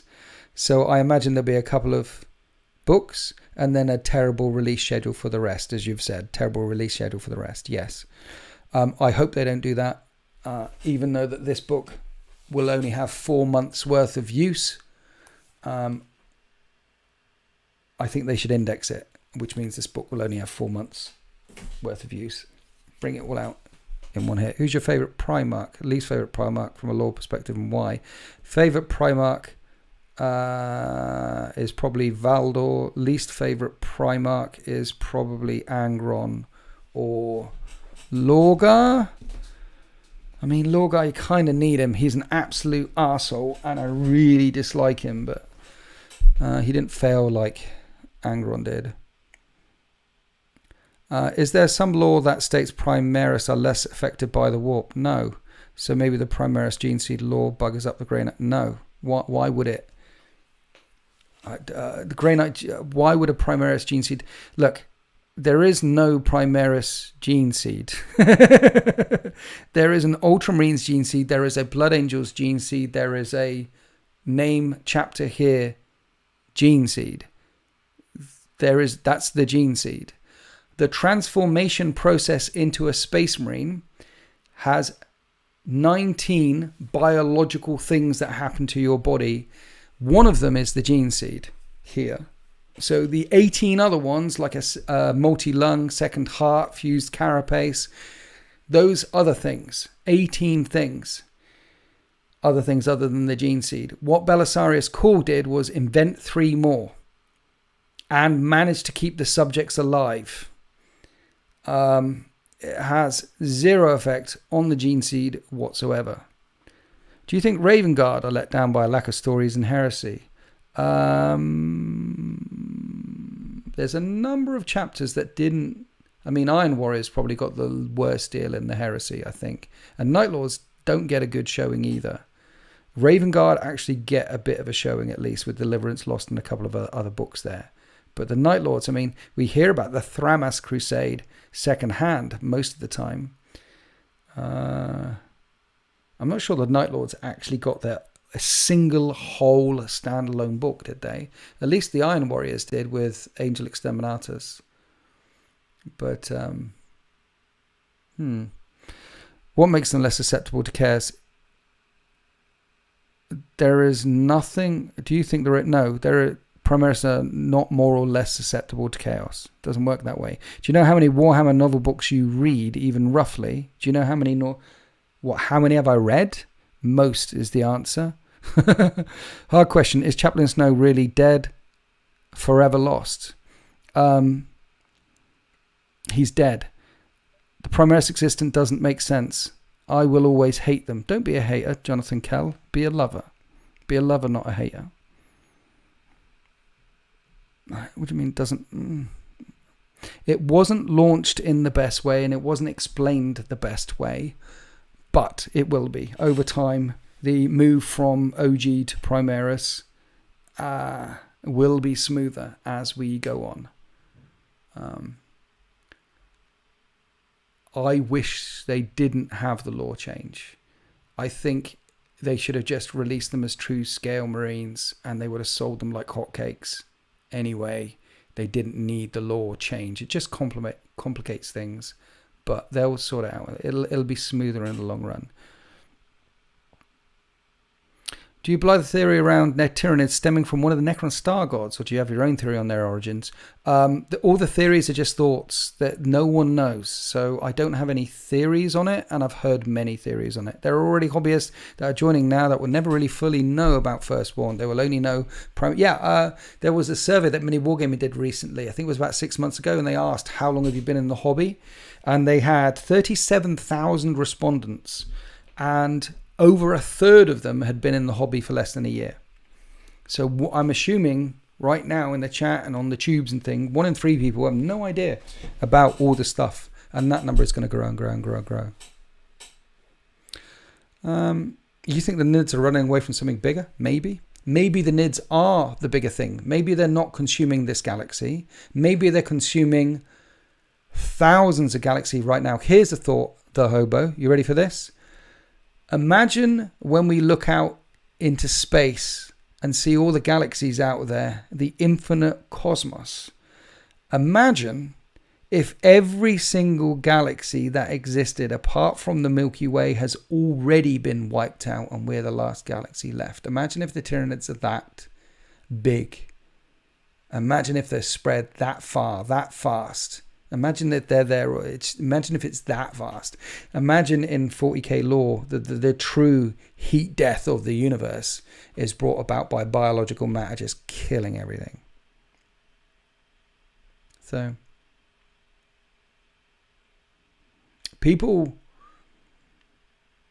Tyranid threat can be an order of magnitude bigger than it really is. Right now it's, hey, there's this species coming along to eat our galaxy. Maybe we can defend them. Maybe what the Tyranids do is eat multiple galaxies at the same time. Maybe they've eaten all the galaxies at the same time. It's 40k. Dial that threat up to more than 10 and then you get in the 40k idea. Tyranids are the death of everything. Anyway, I think I've banged on for long enough. We asked some hard questions here this evening. Thank you to everyone who came along. Thank you to the 161 likes. Thank you to all the questions. And thank you to all the subscribers, supporters, lovers out there. Thank you for helping make the magic happen. If you are a Winters SEO channel member, thank you so much. Or a DZTV supporter, thank you so much. Thank you for helping keeping the dream alive. be nice, be friendly, be helpful. Try and have fun at every single game of 40k that you play. And try and help your opponent have fun at every single game of 40k that you play. Just try and have fun. It's about getting away, and it's about rolling dice, and it's about laughter, and the laughter of thirsting gods. So have a good one. You're a star. All you two as well. Thank you, everyone. And happy wargaming. I think there's nothing else coming. Was there some other thing? 1 minute. Hang about. Pause. Time out. Can't say good evening, Mr. Winters. I'm about to go. And Mike Bond 14, thank you for your donation. I really appreciate it. Thanks for the fun. You dropping. I'm about to go. Was there another thing? I showed you the thing. I talked about the thing. Battle Report on YouTube on Sunday. Going to make things and stuff. I didn't write anything down. I think I've covered everything that I came here to cover. I think I've answered some questions, and I think I'm saying goodbye. That's what I think is happening right now.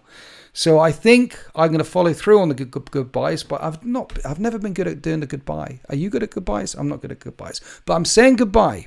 This isn't a hello. If you're wondering right now, if you've tuned in just now and you're wondering, tuned in, who tunes in, turns on, and you're wondering if this is a hello or a goodbye, it's not a hello, it's a goodbye. Okay, in case you were wondering, it's not an afternoon or a good morning or a good evening either. It's a bye. We are leaving. Elvis has left the building. That's what's going on. I think he just went home to his home planet. But that's what we're doing right now. Okay, do you understand? We're all in agreement. I don't want to surprise you by the screen suddenly. Kevin Kirk, don't say you just got here. I'm going. It's a goodbye. Don't be surprised when the screen goes blank, because we're going. We're walking out the door. Don't turn around now. You're not welcome anymore. I should have known. I should have acted by surprise. I think you're Dumbo. You think I lead it and die? I will survive. You know that song? That one. So we're going. I'm going. You're staying. We're not going. I'm going. Thank you to everyone who bought one of the Winters SEO mugs. We're now up to... Did anyone buy one during the stream? Because we were at 10. We are... Someone bought a mug. We sold a mug. We're at 11. I sold 2 mugs. Another person bought another mug. 12 mugs. Tom Price, Knight. I'm right here at the end. Right, we're going. Did I mention that I'm going? Goodbye. Happy wargaming.